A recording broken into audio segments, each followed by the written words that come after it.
Bon matin tout le monde, comment ça va bien pour vous? Je vous dis, j'écoutais notre petite musique d'intro, puis elle va très bien avec notre sujet d'aujourd'hui, parce qu'aujourd'hui, on parle de la jungle. On entend les petits oiseaux, puis et tout ça, fait que ça va bien avec notre musique. J'espère que vous avez passé un beau week-end. Quelle belle journée nous avons aujourd'hui. Un soleil magnifique sur Lévis ce matin. Je sais pas où est-ce que vous vous trouvez sur la planète en ce moment quand vous nous écoutez, parce que maintenant, avec la magie du web, vous pouvez être en Europe, peu importe, la francophonie mondiale. Mais ici, au Québec, ce matin, il fait très beau. Puis on l'attendait parce que on a encore de la neige, nous, à Lévis. On a encore de la neige à Québec aussi. Et puis, on est quand même le 29 avril. Mais au moins, on a une petite pensée pour ceux qui ont les 2 pieds dans l'eau. 2 pieds et beaucoup plus. Il y en a que c'est les maisons, des pertes complètes. Il y a beaucoup d'inondations.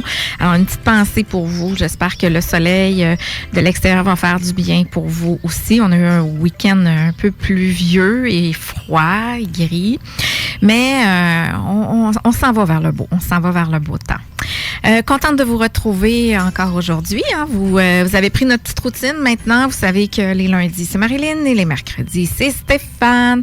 Alors, on a un beau 2 heures ensemble aujourd'hui avec une invitée qui est venue quelques fois à notre émission. C'était d'avoir un abonnement, une carte chouchou, si on veut.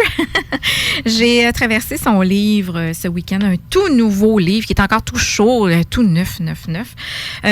On l'a reçu d'ailleurs pour en parler. Il s'agit de Pascale Piquet, qui est auteure conférencière, qui est coach, auteur d'un premier livre best-seller qui est Le syndrome de Tarzan. Vous l'avez peut-être déjà lu. On l'a reçu à l'émission pour en parler avec nous.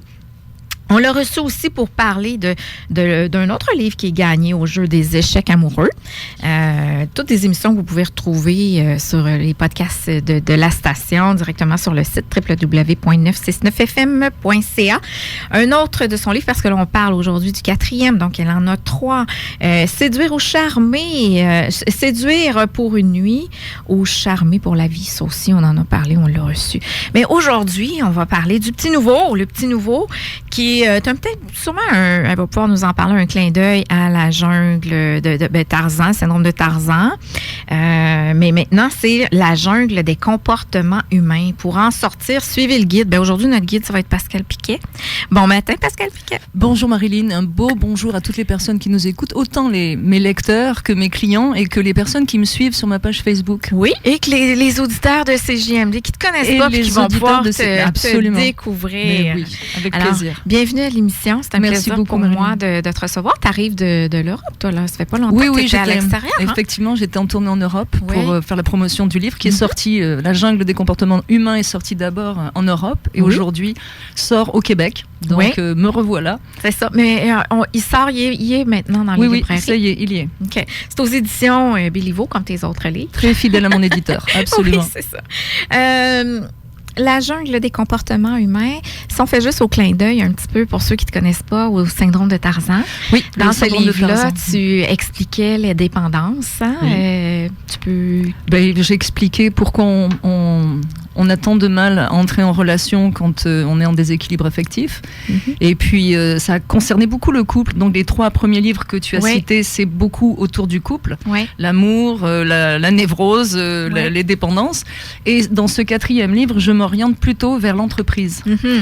Cœur, amour et sentiments, j'en ai un peu assez de raconter comment j'ai failli tuer mes 2 conjoints, comment je suis tombée dans l'alcool, comment j'ai perdu tous mes sous. J'en ai un peu assez. Ouais. J'avais envie de m'orienter différemment et de faire des formations en entreprise puisque je suis formatrice agréée. Donc, c'est un changement d'orientation, mais en même temps en reprenant les thèmes des comportements humains, parce que les comportements humains en couple se retrouvent en entreprise. Ouais. Donc, c'est plus spécifique à l'entreprise et j'explique tous les comportements de dominateur et de domination et de harcèlement et pour que le lecteur comprenne les mécanismes, parce que ce sont les mêmes mécanismes partout. Oui, c'est ce que j'allais dire. Moi, je l'ai lu et je suis pas en entreprise. Alors, je l'ai lu avec mon œil de mère, parce que c'est aussi tout ce qui se passe dans une famille. Oui. La famille a grandi aussi. Et le couple. Fait que j'aurais le goût de te dire que oui, peut-être que tu l'as fait avec l'intention de l'entreprise, mais pour moi, une particulière, là, j'ai adoré ton livre et on y trouve beaucoup, beaucoup d'outils personnels parce qu'à la base, on est un humain dans une entreprise. Exactement. Ça parle à tout le monde. Et la première partie, c'est du coaching. En fait, je livre tout ce que j'enseigne à mes clients et bien plus parce que c'est le monde selon Pascal Piquet. Tu as vu les métaphores, ce sont les métaphores selon Pascal Piquet. C'est la cage du tigre, le python, les pneus, le couloir de natation. Ce sont des métaphores qui vont frapper le subconscient pour bien comprendre les choses de façon aisée. Et c'est à la portée de tous. J'y tiens parce que c'est un langage simple et c'est un langage que tout le monde peut comprendre et même les personnes qui sont très littéraires vont se régaler. J'ai associé une vidéo à ce livre parce que je me présente à mon lecteur. C'est la première fois que ça se fait. Donc il y a un lien dans le livre auquel on peut accéder à travers ce lien, on accède à la vidéo et je me présente au lecteur parce que dans mon livre, et tu connais mon style, je parle au lecteur. Et j'ai pensé que c'était utile qu'il me voie et je montre aussi où je travaille, mon bureau. De façon à ce qu'ils connaissent ma voix, à ce qu'ils me connaissent physiquement et qu'ils me voient dans mon bureau, de façon à ce que je leur fasse une conférence privée. Mesdames et messieurs, ce livre, c'est une conférence privée que je vous fais, en vous livrant tous les secrets que j'ai découverts, et puis avec beaucoup d'humour aussi, et beaucoup d'authenticité. C'est le fun de pouvoir voir l'auteur en action, sentir son énergie, le voir dans sa façon. Parce que, tu sais, des fois, la plupart vont écrire comme ils parlent, mais des fois, on ne peut pas saisir comme il faut l'énergie de l'auteur qu'on lit. Mais l'idée m'est venue. Ta vidéo. L'idée m'est venue parce que des personnes me connaissant, après avoir lu le livre, me disaient « mais je te vois me parler ». D'abord, c'était des Québécois qui me disaient je t'entends me parler avec ton accent. J'ai dit mon accent. Je t'entends me parler en français. J'ai dit je parle en français. Non, avec ton accent français. Et donc j'ai réalisé qu'effectivement, quand on me connaît, quand on lit le livre, on entend ma voix. Et ça, j'ai trouvé que c'est une intimité que je crée avec le lecteur que j'aime beaucoup. Et donc, je propose à mes lecteurs de me suivre dans mon bureau, dans ma maison, et puis dans mon bureau pour voir où je travaille. Parce que ça peut être intriguant de savoir où est-ce qu'un auteur écrit. Donc, je les emmène dans mon bureau. Si les gens pouvaient s'imaginer tout le processus, toutes les étapes qu'il y a derrière l'écriture d'un livre. Exactement. Faut le faire pour vraiment comprendre par où on passe. Surtout que je l'ai écrit en 6 semaines, en me consacrant 24 heures sur 24 presque, parce que quand je dormais, j'y réfléchissais. Mais je l'ai écrit en 6 semaines, en me levant à 4 heures du matin. Puis j'ai la connexion le matin. Moi, l'après-midi, je ne vaux plus rien, mais je suis du matin. En faisant du sport l'après-midi, enfin, j'ai vraiment aimé ça. Je ne vois plus personne, mes amis, ma famille, tout le monde sait que je suis en isolement complet. Et je suis sur mes terres de Saint-Jean-de-Mata, sur mes 90 acres. Et là, je suis au paradis, j'écris. Ça sort tout seul. Et j'ai beaucoup de plaisir. Puis qu'est-ce qui t'a inspiré? Tu l'as dit un petit peu en entrée de jeu. Là, tu voulais t'adresser aux entreprises. Mais pourquoi... Bien, ça répondait un peu à des sujets d'actualité, le harcèlement, tu sais, les choses comme MeToo. Là, j'explique aussi pourquoi on se retrouve face à des personnes qui nous harcèlent. Il faut savoir que un dominateur sait très bien qu'il n'obtiendra jamais autrement que par la force ce qu'il souhaite. Qu'est-ce qu'un dominateur, Pascal? Un dominateur, c'est quelqu'un qui considère qu'il est au-dessus de toi, hiérarchiquement ou pas. C'est-tu la même chose que les pervers narcissiques qu'on entend beaucoup, là? Ça, c'est un sujet. C'est un sujet qui m'irrite un peu, là. Les pervers narcissiques manipulateurs, plus le nom du bourreau est grand, plus la victime est reconnue, vois-tu? Non, je suis contre. Je pense que, comme je l'ai écrit dans le syndrome de Tarzan, ça se joue toujours par équipe de 2, quelle que soit la sphère, que ce soit professionnelle, sociale ou privée. Il y a celui qui donne, que j'appelle le desperado, celui qui donne tout pour acheter l'amour, et celui qui prend tout, que j'appelle le trou noir affectif. Donc il y en a un qui prend et l'autre qui donne. C'est comme ça qu'on s'associe, ça se joue par équipe de 2. Et bien le trou noir affectif, c'est pas un pervers narcissique manipulateur, c'est simplement quelqu'un qui, par stratégie de survie, a appris à arracher aux autres ce qu'il n'est pas capable d'avoir. De ce qu'il fait. Non. Le pervers narcissique, est-ce qu'il est un peu plus conscient? Mais non. Non plus? Mais non, pour moi, ça n'existe pas. Mesdames et messieurs, nous serions tous au fond de l'eau. Il y a une bouteille d'oxygène. Celui qui va l'attraper va survivre et les autres vont mourir. Qu'est-ce que je dis? Crever. Mais je pense qu'on serait tous des pervers narcissiques manipulateurs parce qu'on se battrait pour l'avoir, la bouteille d'oxygène. Or, on en a une chacun incorporée quand on est équilibré. Mais quand on l'est pas, on va arracher celle de l'autre. Ou alors, il y a les desperados qui vont donner la leur jusqu'à crever ou l'autre qui va l'arracher. Donc ce sont des comportements humains. Dans le déséquilibre, il y a rien de pervers, narcissique, manipulateur. Quand un desperado donne tout à l'autre dans le but de l'acheter, est-ce que c'est pas pervers ? Ouais. Et quand l'autre prend tout, on le traite de pervers. Mais si personne ne lui donnait, il pourrait rien prendre. Ouais. Donc on se demande pourquoi la victime hurle au pervers, narcissique, manipulateur, alors qu'elle est restée 10 ans avec. Ouais. Il y avait quand même un problème. Il y a quand même un complice dans la place. Il y a le complice dans la place, c'est le déséquilibre. Donc la personne qui donne tout est en déséquilibre et elle ne se rend même pas compte au début qu'elle est complètement roulée dans la farine. Et plus la violence monte, elle reste là. Ouais. Mais parce qu'elle n'est pas capable de s'en aller. Donc il n'y a pas où les deux sont pervers, le desperado et le traîneur, ou personne ne l'est. Ouais. Ils sont en déséquilibre affectif, c'est ça qu'il faut comprendre. Donc, leur mettre des... Moi, j'ai eu un Français qui m'a appelé là, le matin de Pâques, à 4h du matin, il ne savait pas qu'il y avait un décalage horaire, n'est-ce pas ? Donc, je sais quand ça sonne à 4h du matin que c'est l'Europe. Et donc, cet homme-là est dévasté parce que sa sœur lui a donné à lire le syndrome de Tarzan. Et puis, il a entendu parler de pervers narcissique manipulateur. Il est persuadé qu'il en est un. Ah. Et il est dévasté. Il est dévasté parce qu'à ses yeux, il est la pire pourriture qui soit. Ah, ok. Et j'ai été obligée de le ramener à la réalité en disant mais pas du tout, vous êtes juste un trou noir affectif, vous avez été programmé à tout prendre et vous vous en rendez compte et vous voulez le régler. Ouais. Mais cet homme-là... Et ça, c'est une bonne nouvelle en soi. Peux-tu imaginer cette étiquette qu'il est en train de se coller ? Ouais. Pervers, narcissique, manipulateur. Ouais. Mais pour lui, il était la pire personne qui soit sur Terre. Donc, mais c'est vrai que ce genre d'étiquette-là fait en sorte que tu vas fréquenter quelqu'un, puis tu te mets à regarder ses comportements. Puis, ben oui, c'est un pervers narcissique. C'est ça. Et c'est voilà, très facile mais bien sûr. Parce qu'on a tous un petit côté pervers narcissique. Tu sais qu'avant, on se traitait de névrosé, espèce de névrosé. Maintenant, c'est espèce de pervers narcissique manipulateur. Ouais. Mais c'est ridicule parce que ce sont des gens en souffrance. Ouais. Évidemment, le desperado a l'air d'avoir le beau rôle parce qu'il donne tout. Mais un desperado en colère parce qu'il a tout donné, qu'il n'a pas eu. Comme moi, là, on finit par sauter à la figure de l'autre et d'essayer de le tuer. C'est dangereux aussi, n'est-ce pas ? Ouais. Est-ce que je suis pas perverse, moi, de sauter à la figure de mon mari et puis dans l'espoir de le tuer parce que j'en ai assez ?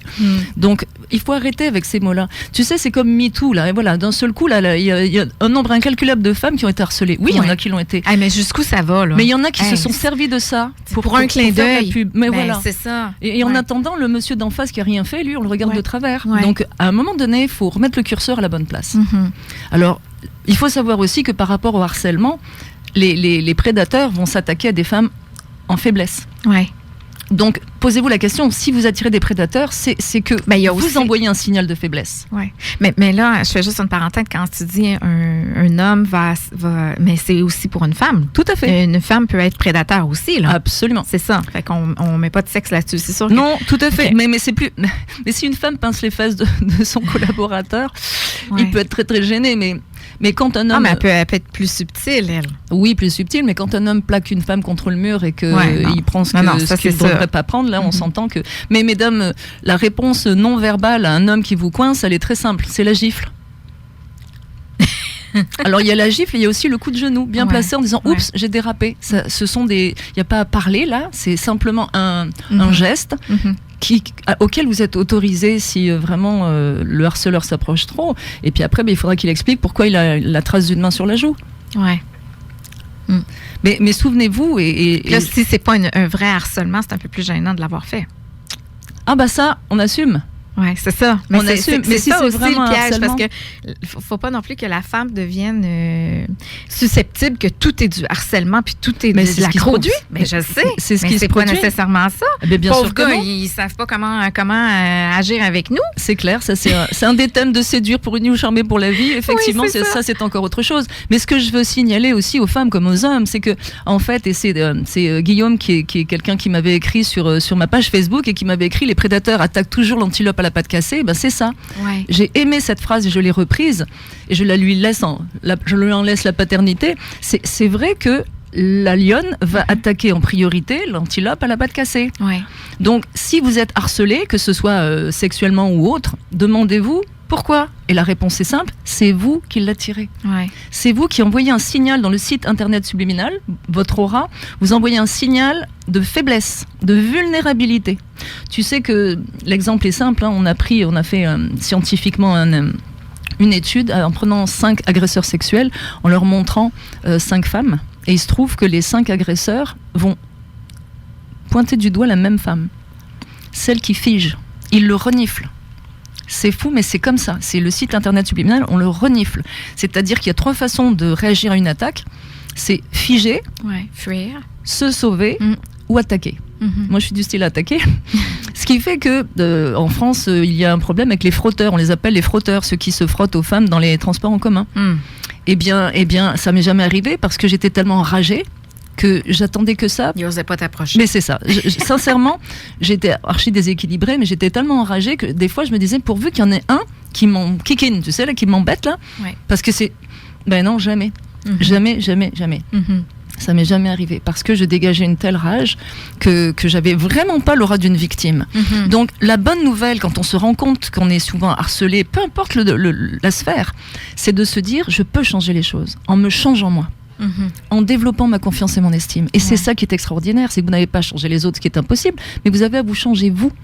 Et tout repose sur la confiance et l'estime. Tout. Tu sais, tu en parles de ce site internet subliminal. Le SIS. Tu en parles aussi dans les autres livres. Là, et il revient dans celui-là. Absolument. Alors, face au comportement humain en général, on ne parle pas d'amour ici, là, on parle de collègues de travail.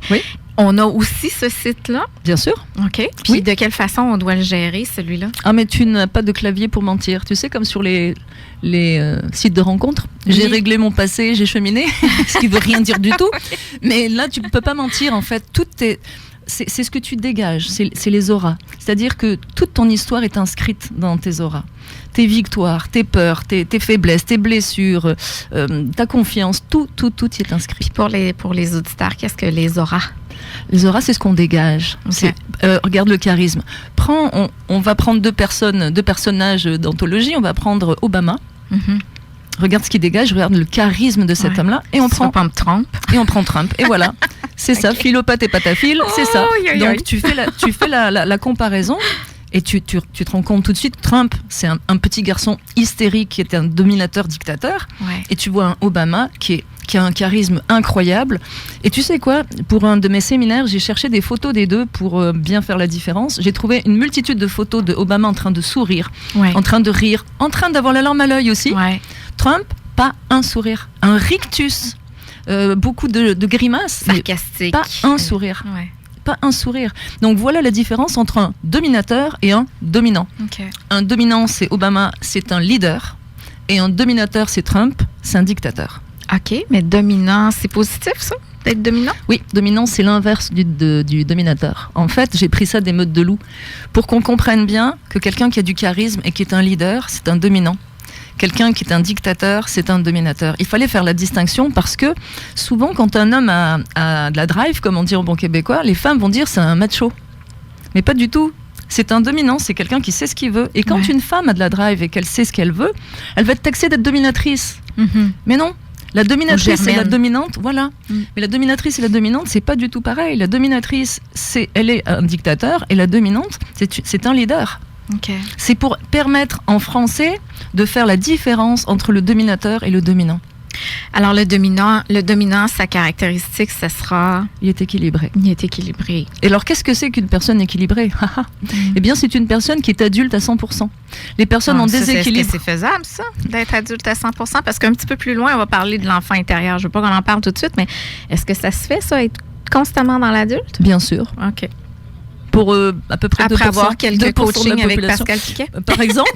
Par exemple, ou avec d'autres personnes. Mais oui, je suis sûre que nos auditeurs et auditrices se rendent compte que parfois, ils tombent dans leurs chaussures d'enfant. Ils se font des caprices, ils boudent, ils se mettent en colère, ils sont impatients. L'impatience, j'adore les gens impatients. Ça vraiment, c'est un symptôme de l'enfant intérieur, l'impatience. OK, mais c'est quoi, Pascal? On va aller à une pause publicitaire pour retour. On va en parler tout de suite de notre Avec grand plaisir. On ne fera pas attendre les auditeurs plus longtemps.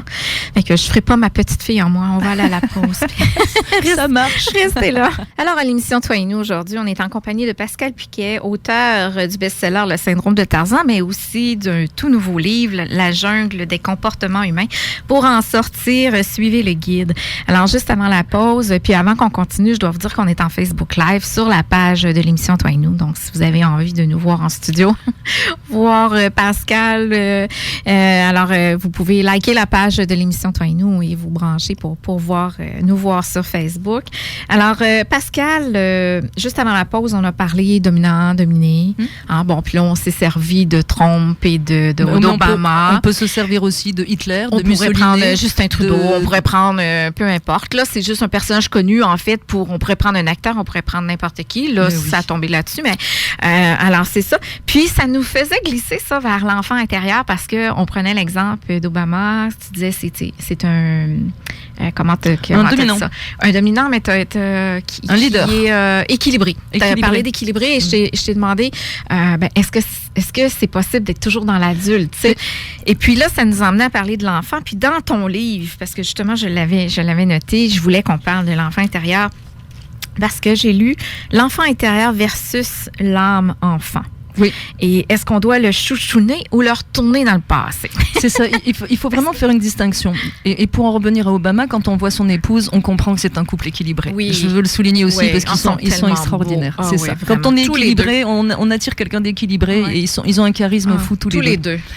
Donc l'enfant intérieur et l'âme d'enfant. Quand je dis en conférence qu'il faut renvoyer l'enfant intérieur dans le passé, donc le sortir de l'avion, puisque je propose, si vous êtes agent de bord et que vous savez qu'il y a un terroriste en première classe, allez-vous lui servir du champagne ou allez-vous le sortir de l'avion? Donc il y a une levée de bouclier parce que les gens confondent l'âme d'enfant, qui est la capacité à s'amuser, s'émerveiller, ce qui est très précieux. Et ça, c'est l'âme d'enfant. Donc c'est l'enfant équilibré. Voilà, ça c'est l'âme d'enfant, c'est la part de nous qui s'émerveille, qui s'amuse. Ouais. L'enfant intérieur rime avec peur. L'enfant intérieur, c'est un enfant de 6 ans à peu près qui se retrouve aux commandes d'un avion d'adulte et qui ne sait plus piloter. Donc l'enfant intérieur est un terroriste terrorisé et il panique. Donc quand on a affaire à des gens qui sont dans leur côté enfant intérieur, on n'a plus affaire à un adulte. Et voilà comment on dit en bon québécois la chicane est poignée. Parce que quand ce sont 2 enfants dans des corps d'adultes qui se disputent, c'est une lutte de pouvoir, une lutte de territoire et c'est une relation gagnant-perdant parce qu'il y en a souvent. Il y en a toujours un qui va perdre ou alors les 2 vont s'entretuer. Et là, c'est grave. Ça veut dire que dans un couple, il n'y a pas 2 personnes, il y en a 4. Tu as les 2 côtés adultes et les 2 côtés enfants. Alors tu imagines comment c'est difficile de s'en sortir et c'est pareil dans la vie professionnelle. Dans la vie professionnelle, quand vous avez un conflit, demandez-vous, est-ce que vous êtes dans vos chaussures d'enfant ou est-ce que c'est l'adulte qui est aux commandes? Et la personne d'en face, est-ce qu'elle est dans ses chaussures d'enfant ou est-ce que c'est l'adulte qui est aux commandes? C'est aussi simple que ça, un conflit. Et quand tu te retrouves avec une personne qui est dans ses chaussures d'adulte, et puis qu'en face d'elle, elle a l'adulte qui est dans ses chaussures d'enfant, comment veux-tu faire? On peut pas comprendre, on peut pas se comprendre, c'est plus difficile. Il faut être 2, il faut communiquer pour régler un conflit. Alors, il faut être 2. Est-ce que c'est l'adulte qui est dans ses chaussures d'adulte qui doit redescendre dans celle d'enfant? Non, surtout pas. Non, mais parfois, le repli stratégique est la meilleure solution parce qu'on ne se fera pas entendre. Si quelqu'un a décidé qu'il a le droit de faire ceci ou cela dans le milieu professionnel et que vous essayez de lui démontrer par A plus B que ça n'est pas correct et que ça n'est pas possible et qu'il maintient que ça l'est, qu'est-ce que vous voulez faire? Ça devient compliqué. Donc on est dans une garderie géante où 98% de la population, sur une échelle de 1 à plus de 10, est en manque de confiance et d'estime. Ce qui fait que et c'est l'enfant intérieur qui peut prendre les commandes. Donc du coup, on est dans une garderie géante et on sait pas à qui on a affaire. Donc demandez-vous, mesdames et messieurs, dans quel moment vous retombez dans vos chaussures d'enfant, parce qu'on le sait quand on retombe dans ses chaussures d'enfant. Comment on le détecte? On boude, on fait des caprices, on fait des crises, on est impatient, on est comme un gamin. À ce sujet, c'est pas toujours l'enfant intérieur qui prend les commandes pour vous pousser dans des mauvais comportements. Il y a également 3 ennemis au moral. Et quand on est dans ces conditions-là, on peut avoir des comportements qui pourraient paraître comme des comportements d'enfants, mais ce sont des comportements dus à la fatigue, l'ennui et pour les femmes, les hormones.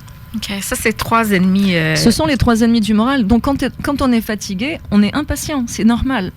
Quand je suis revenue d'Europe, en général, quand je pars là-bas, c'est au moins 3 semaines. J'ai le décalage horaire, je cours beaucoup, je fais des conférences, des séminaires, des médias. Je reviens, les batteries à plat. Je sais que mes batteries vont être à plat. Je prends 1 semaine de vacances où je ne vois personne. Je me recharge les batteries. Mais je ne prends personne parce que si je prenais un client, je le passerais par la fenêtre. J'ai, comme on dit au Québec, la mèche courte. Je suis fatiguée. Donc, quand vous êtes fatigué, c'est évident que vous allez avoir la mèche courte et que vous allez être irascible, impatient et agressif. Ouais. C'est évident. Donc c'est pour ça qu'il faut toujours avoir les batteries bien chargées.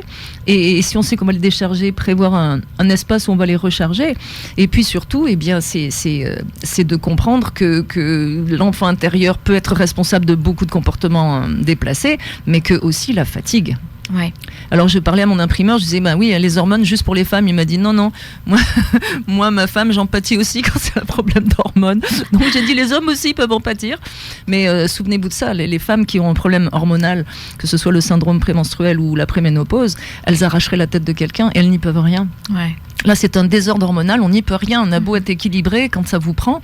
Je l'ai vu, moi, chez certaines clientes, on a réglé ça par des hormones différentes, là, mais il faut faire quelque chose. Là. Alors, tu disais fatigue, hormones et quoi, le troisième? L'ennui. Ouais. L'ennui, c'est terrible. Okay. Quand on s'ennuie, bien, on se met à boire. Tous ceux qui s'ennuient le soir quand ils rentrent chez eux parce qu'ils sont célibataires, pas tous ceux, mais ceux qui boivent le soir, c'est souvent parce qu'ils sont célibataires et qu'ils s'ennuient. T'as boire, manger, t'as potiner sur les autres, un paquet de trucs que tu fais quand ça s'appelle des dépendances. Oui, parce qu'il y a un grand vide qui s'est installé, on essaie de le remplir par l'extérieur, ce qu'on ne peut pas faire, bien sûr. Ouais. Et donc ce vide va nous pousser dans des... Moi, c'était l'alcool, ça va nous pousser dans quelque chose qui va nous permettre ou de tuer l'ennui ou d'empêcher l'anxiété. Moi, je buvais pour stopper l'anxiété. OK. Puis, comment on fait pour l'enfant, si on revient à l'enfant? Parce que la première chose, c'est que si tu as le tempérament pour bouder, exemple, là, tu peux te poser la question, est-ce que je suis fatiguée? Est-ce que je m'ennuie? Ou est-ce que j'ai les hormones tout croche? Et si c'est pas ça, ben là, je me tourne vers l'enfant. C'est ça. Et en fait, c'est assez simple à comprendre. C'est que quand on a eu des parents qui n'ont pas été adéquats, puis on n'est pas là pour les juger, des parents qui doivent nous donner reconnaissance, affection, protection, ils nous en donnent peu, mal, pas du tout ou trop. Mais on va se retrouver en déséquilibre. C'est-à-dire que la croissance va se stopper à un certain âge. Et au lieu de grandir avec le corps, elle va se stopper, ce qui fait qu'on va devenir un enfant dans un corps d'adulte. Ouais. Et du coup, ce sont les mauvaises programmations. Donc mon métier de coach, c'est de reprendre là où ça s'est arrêté, la croissance de mon client, avec des technique très simple, la PNL, programmation neurolinguistique, on reprend à l'endroit où ça s'est arrêté pour faire grandir la personne de façon à ce qu'elle reprenne son statut d'adulte progressivement et qu'elle repère ses comportements d'enfant et qu'elle les combatte jusqu'à ce que l'adulte s'installe complètement. Et on s'entend qu'un enfant qui est terrorisé comme une proie, il va être agressif. Ouais. Alors qu'un adulte qui sait que quoi qu'il arrive, il s'en sortira toujours, il a zéro agressivité. Il faut savoir que le bonheur, c'est un job à plein temps. Ouais. Et que les gens heureux ne sont pas agressifs et que l'agressivité est un symptôme de déséquilibre. Les gens agressifs sont des gens malheureux. Parce que les gens heureux ne sont pas agressifs. Ouais. Donc il faut comprendre que si on prend soin de soi et qu'on s'aime, ce sont les bases, eh bien on est heureux, c'est un job à plein temps, on ne critique pas les voisins, on reste dans son couloir de natation. Les gens qui sont malheureux, ils sont ou dominateurs ou dominés, ou ils s'aiment trop ou pas du tout, c'est ça. Ou ils prennent trop soin d'eux ou pas du tout. Et on remarque que leurs comportements sont discourtois vis-à-vis des autres. Qu'on soit dominé ou dominateur, un dominé, c'est pas facile non plus. Tu sais, l'épisode où tu veux ci, tu veux ça, tu en veux plus, non, je suis sûre que t'en veux encore, je suis sûre que t'as froid. Tu dis non, ça va, si j'ai quelque chose, je te le dis. Et non, ça continue. Ouais. Ça continue, ça s'arrête plus. Mais non, reprends-en. Mais non, j'ai plus faim. Non, reprends-en. Je suis sûre que t'as froid. Tu veux un thé? Non, tu veux un café? Non, je veux rien. Si, tu veux une tisane. Au bout d'un moment, on est agacé. Ça fait penser à quelqu'un dans mon entourage qui décide que sa femme doit mettre une laine.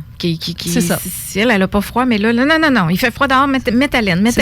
C'est ça. Mais voilà, tu sais que l'enfer est pavé de bonnes intentions. Hein. Oh oui, des gens qui savent ce qu'il faut faire, là, qui nous le disent. Oui. Il n'en manque pas. Oui, c'est pour notre bien. C'est pour notre bien, Pascal. Comment? C'est pour notre bien qu'ils nous disent. Oui, bien sûr. Essaye de vouloir mon bien, tu vas voir comment je vais te renvoyer dans ton couloir de natation. Ça va pas traîner. Alors, qu'est-ce qu'on fait avec l'enfant intérieur? Est-ce qu'on le retourne dans le passé ou on y donne de l'attention? Mais il faut le retourner dans le passé, en fait. Comment on fait ça? Il faut le renvoyer. Parce qu'il y a où il est heureux. Il faut le renvoyer où il est heureux. Il est heureux dans le passé. Mais si on le traîne quand on a 30 ans, 40 ans, 50 ans, 70 ans et qu'on le met aux commandes de notre vie, c'est sûr qu'il est terrifié. Donc, c'est vrai que certaines philosophies vont te dire qu'il faut le chouchouter, oui, il faut le rassurer, il faut... C'était ça mon point, parce qu'il y a beaucoup d'accompagnement où on va suivre des ateliers, où on va lire des livres, c'est prendre soin de son enfant intérieur, puis on le traîne toute notre vie. Oui, c'est ça. C'est le terroriste qui est en première classe et qui va sauter sur le dos du pilote. Donc, est-ce que vous voulez le garder ou est-ce que vous voulez le faire grandir et avoir une attitude d'adulte? Parce que le chouchouter, le rassurer, lui parler, est-ce que tu as déjà essayé de rassurer quelqu'un qui est en panique? Ouais. À part une gifle, j'ai vu faire ça dans les films, hein. Tu donnes une gifle à la personne qui est en panique et qui est hystérique. Quelqu'un qui est en train de se noyer, là, puis qui te cale, là, c'est ça. Wow. C'est ça. Donc, chacun fera ce qu'il veut. Tu sais, moi, je suis pour la liberté. Donc, si vous voulez câliner, rassurer, chouchouter votre enfant intérieur, faites ce que vous voulez avec. Moi, ce que je propose à mes clients, c'est de le faire grandir de façon à ce que l'adulte prenne complètement la place. Et que plus jamais il y ait ce terroriste terrorisé qui prenne les commandes et qui nous en... Moi, là, ce terroriste terrorisé, il a failli me faire tuer 2 personnes. Donc je ne me déresponsabilise pas, mais quand j'étais en dépendance affective et en déséquilibre, je me suis mise dans des situations où je me suis retrouvée à être d'une agressivité extraordinaire, hors du commun, à vouloir sauter à la gorge de 2 hommes. Donc je me déresponsabilise pas en disant c'est la faute de l'enfant intérieur. Explique ça au juge, c'est l'enfant intérieur. Mais je sais pourquoi. Je sais que j'étais prisonnière d'un déséquilibre et c'était le côté enfant qui était là et qui voulait de la reconnaissance des 2 conjoints que je n'obtenais jamais. Et ils n'étaient pas des pervers narcissiques, ils étaient des trous affectifs que je servais comme une esclave dans l'espoir qu'ils reconnaissent ce que je faisais. Donc j'étais complice, c'est 50-50. Ça marchait pas, ils reconnaissaient pas plus parce que tu n'avais même pas pour toi de la reconnaissance. Exactement. C'est ça. Mais comment on fait grandir cet enfant-là? Eh bien, c'est tout simplement de reprendre à la base, c'est de développer la confiance et l'estime. Tout simplement. Il faut les développer. Ils se sont bloqués. Tu sais, normalement, enfant, on a des parents qui nous donnent reconnaissance, affection, protection. Ce qui fait que ça va développer la confiance et l'estime. Quand on quitte nos parents, parce que nos parents nous ont dit, tu existes, tu fais partie de la famille, tu as ta place. Donc, en adulte, on sait qu'on existe. Ils nous ont dit, tu es aimable et estimable, on t'aime. Donc, tu quittes tes parents sachant que tu es aimable et estimable et que tu t'aimes. Si quelqu'un ne t'aime pas, c'est pas important, tu n'aimes pas tout le monde non plus. Tu es à l'aise avec ça. Et avec la protection, ils te disent tu es précieux, précieuse pour nous. On prend soin de toi et on va t'enseigner à prendre soin de toi plus tard. Donc quand tu quittes le nid familial, eh bien tu as déjà une confiance et une estime qui sont solides. Ensuite, tu vas les renforcer, les forger, parce que l'expérience entraîne la confiance, qui entraîne les victoires, qui entraîne l'expérience, qui entraîne la confiance, qui entraîne les victoires. Et du coup, tu continues à muscler ce qui a été déjà forgé dans ton enfance. Pour ceux qui n'ont pas eu ces parents-là adéquats, comme ça a été mon cas ou le cas de bien d'autres personnes, eh bien, on quitte la maison, mais on n'a aucune idée de comment se débrouiller. On nous jette dans l'arène comme Daniel dans la fosse au lion, et puis débrouille-toi avec ça. Donc du coup, on est handicapé, on réagit comme un enfant. Il y a certaines circonstances dans lesquelles on est adulte et d'autres qui nous font complètement paniquer parce que quand un parent ou les deux nous a mis dans des situations où on était terrorisés, eh bien d'autres situations vont se présenter dans la vie d'adulte et nous recoller dans nos chaussures d'enfant. Instantanément, tu peux mettre quelqu'un dans ses chaussures d'enfant immédiatement parce que ça te rappelle ton père, boum, t'as 6 ans. Tu retournes là. T'as beau avoir 35 ans, 40 ans, une attitude qui te rappelle ton père ou ta mère qui était dominateur, boum, tu descends dans tes chaussures d'enfant instantanément. Et tu n'as plus le sens commun pour réagir. Tu perds tes moyens, donc tu figes. Donc ces femmes qui sont agressées ou ces hommes qui sont agressés, ils figent. Ils figent parce qu'ils deviennent des petits gamins complètement terrifiés devant un père violent ou une mère violente. Ils figent. Donc c'est vrai que ça paraît fou. Ça paraît fou que quelqu'un qui a l'âge de raison, 30 et plus, 20 ans, 15 ans, peu importe, d'un seul coup se transforme en enfant.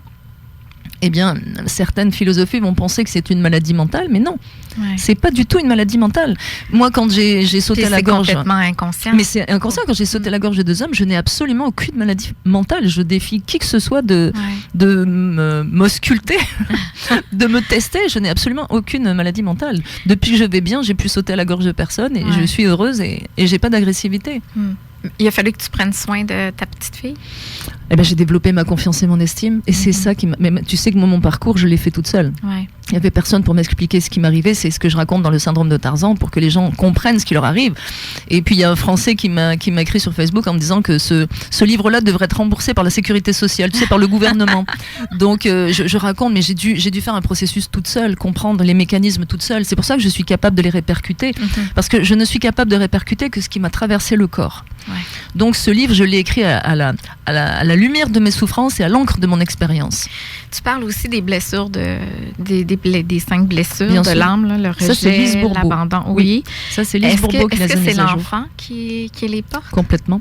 Okay. Le rejet, l'abandon, Est-ce que la ça peut être trahison, autre chose que l'injustice, l'enfant? l'humiliation, non. Ou on se retrouve automatiquement à l'enfant? Oui, parce que quand tu es adulte, qui peut te rejeter? On te dit non, c'est non. Bon, mais c'est pas un rejet. C'est toi qui vas le considérer comme un rejet. Moi, on me dit non. Bah, tu sais, tu veux passer dans des médias, ils te disent non. Bah, c'est non. C'est pas la fin du monde. Ouais. Oui, ils te passent quelques temps, puis dans un coup, boum, ils veulent plus de toi. Bah, c'est pas la fin du monde. C'est un non, un oui, c'est aussi simple que ça. Fait que quand ça fait mal, c'est l'enfant. Exact. Qui a Ou mal. l'abandon, franchement. Pour t'abandonner, il faudrait qu'on te laisse sur une île déserte, Ouais. sans habits, sans nourriture et Ouais. sans eau. Ça, c'est abandonner. Ouais. Mais sinon, qui peut t'abandonner à part toi-même? Ça n'a pas de sens. Donc, c'est logique que c'est vraiment au niveau de C'est l'enfance clair. où là, tu es démuni puis tu es dépendant de Exact. quelqu'un. C'est là que ça s'enregistre. Mais quand les gens se suicident parce qu'on vient de les quitter, tu te rends compte? C'est terrible. Ils tombent dans un gouffre sans fond parce qu'ils sont des enfants démunis qui ne sont pas capables de vivre seuls, même d'envisager d'être seuls. Ouais. C'est effroyable, c'est la solitude. La solitude n'a jamais tué personne, c'est la peur de la solitude qui tue. Donc ces gens-là sont handicapés, ils sont adultes, mais ils sont terrifiés par la solitude. Mais la peur de la solitude, mais quand tu es seul, tu es seul. Mais quand, après, Moi, j'ai un blog là, pour les ben divorcés. oui, oui. Et une des blessures qui revient beaucoup, que j'entends de mes femmes divorcées, c'est de se retrouver toute seule. Mais c'est ce qui leur fait peur. Mais parce qu'elles sont en déséquilibre. Moi, j'ai été célibataire pendant 11 ans et abstinente. C'est important de le signaler. Mais je ne me sens jamais seule. Ouais, presque. J'étais redevenue vierge. Les casiers judiciaires redeviennent vierges au bout de 4 ans, je pense, en France. Okay, moi, j'étais plusieurs fois vierge. Mais c'est sûr que je ne me sens jamais seule et je ne me suis jamais sentie seule. D'ailleurs, je suis en relation longue distance, donc c'est sûr que je suis souvent seule chez moi, mais je me sens pas seule. Mais jamais. Je suis avec moi-même. Ouais. Donc, pour savoir si on est bien avec soi-même, il suffit de se poser une question. Mesdames et messieurs, si vous étiez du sexe opposé, vous épouseriez-vous? Est-ce que tu t'épouserais, toi, Marilyn? Pas en ce moment. Eh ben, moi, oui. Oui. Moi, je fêterais mes noces d'or, là, je crois. Vous épouseriez-vous? Pourquoi? Pourquoi cette question? Mais parce que si la réponse est oui tout de suite, c'est que tu penses que tu es quelqu'un de bien. Oui, mais je sais que je suis quelqu'un de bien, mais je ne m'épouserai pas pour l'instant parce que je ne suis pas là. Voilà, c'est ça. C'est ça. Voilà. Okay. T'es pas là. Mais quel lien fais-tu avec la solitude? Eh bien, si tu es bien avec toi-même... Ah oui, OK. C'est bon. Eh bien, simplement, t'as pas besoin de quelqu'un d'autre. Okay. Il faut faire la différence entre le besoin et le plaisir. Mm-hmm. Si je suis dans le besoin, je suis dans la dépendance et je suis dans la soumission. Donc, si j'ai besoin de quelqu'un pour vivre, le jour où il s'en va, je vais crever et je suis son esclave. Ouais. Je deviens son esclave. Et quand on est esclave de quelqu'un, on génère quoi? Le mépris. Automatiquement, c'est le mépris. Alors que quand tu es dans le plaisir, tu es maître de ton destin et tu génères le respect. Ouais. Et si tu n'es plus dans le plaisir avec ton conjoint, parce que tu es dans la souffrance ou parce que tu es dans le besoin, il y a quelque chose à régler. Chacun fera comme il veut. Mais il y a quelque chose à régler. Parce que aimer, c'est être heureux. Je le dis, haut et fort. Aimer, c'est être heureux. C'est important. Ça a l'air anodin comme ça. Mais aimer, c'est être heureux, mesdames et messieurs. Ouais. Ça n'est pas souffrir. Quand on souffre, c'est qu'il y a quelque chose qui cloche. Oui, c'est ça. Et puis, pour en revenir avec les blessures, avec toi, ce que tu dis, puis Lise Bourbeau aussi le dit dans son livre, c'est que c'est vraiment à la petite enfance. Donc, oui. Il y a un travail quand on veut se libérer de ça, parce que souvent, c'est les événements d'adultes qui vont réveiller. Fait que, tu le disais tantôt, tout à coup, on se retrouve un petit enfant de 6 ans dans nos souliers, puis là, oups, on est comme hystérique, puis tu as comme perdu le contrôle. C'est plus l'adulte qui réfléchit. Donc, il faut retourner à ce moment-là, puis reparler à cet enfant-là. Fait qu'il y a un travail à faire avec l'enfant. Non, on lui parle pas. Non. Il suffit. Le travail que je fais avec mes clients, je suis une spécialiste de la confiance et de l'estime, parce que la dépendance affective, c'est le manque de confiance et d'estime. Ouais. On va travailler sur la confiance, tout simplement. Okay. On n'est pas ce que l'on fait, mais on a une confiance en soi par rapport à ce que l'on a fait. Okay. C'est-à-dire que toi, aujourd'hui, tu as 100 000 fois plus confiance en toi en radio que la première fois que tu as fait de la radio. Ah, bien sûr. Donc, c'est aussi simple que ça. C'est de savoir ce qu'on a fait de bien, nos belles réalisations, et de s'appuyer dessus. On travaille sur l'identité. Okay. D'abord, avoir un objectif de vie, un méta-objectif, c'est-à-dire savoir ce qu'on veut faire de sa vie.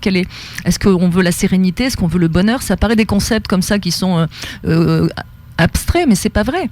Moi, ma philosophie de vie, c'est le bonheur. Mais c'est aussi la liberté. Ouais. Pour moi, ce qui est important, c'est la liberté. Tout ce que je fais, tout ce que je dis, tout ce que je pense, c'est en fonction de ma liberté. Ouais. Quoi que ce soit qui pourrait brimer ma liberté, je le refuse. Donc à partir de là, dès qu'on a ce que j'appelle le méta-objectif et qu'on travaille sur l'identité, on sait qui on est. Et ça, c'est très important, savoir qui on est. À partir du moment où on sait qui on est, on ne redevient plus un petit garçon ou une petite fille. Okay. On n'est plus ébranlable. Fait que toi, quand tu travailles avec des clients, tu ne retournes pas nécessairement à l'enfant. C'est l'adulte aujourd'hui que tu vas travailler. C'est tout un processus. Okay. C'est-à-dire qu'on va... En fait, c'est extraordinaire, on va travailler en fonction du cerveau. C'est le cerveau qui détient toute cette magie-là. C'est qu'on va reconstruire l'enfance. Okay. Il n'y a pas besoin de machine à remonter le temps. On reconstruit l'enfance grâce à l'amygdale et l'hippocampe qui sont deux parties du cerveau extraordinaires. Donc ça, on ne va pas rentrer dans les termes techniques, mais il n'y a rien de magique. C'est tout à fait scientifique. C'est un travail qu'on fait à partir du cerveau, tout simplement. Ouais. La seule chose qui est importante à signaler, c'est qu'il faut que la personne soit combative, qu'elle soit déterminée à changer. Ouais, c'est ça. Et j'en parle dans mon livre. Pas travailler pour elle. Non, j'en parle dans mon livre. Il y a les passifs et les combatifs. Les passifs n'y peuvent rien. Eux, ce qui est leur besoin vital, c'est de ventiler, de raconter leur malheur.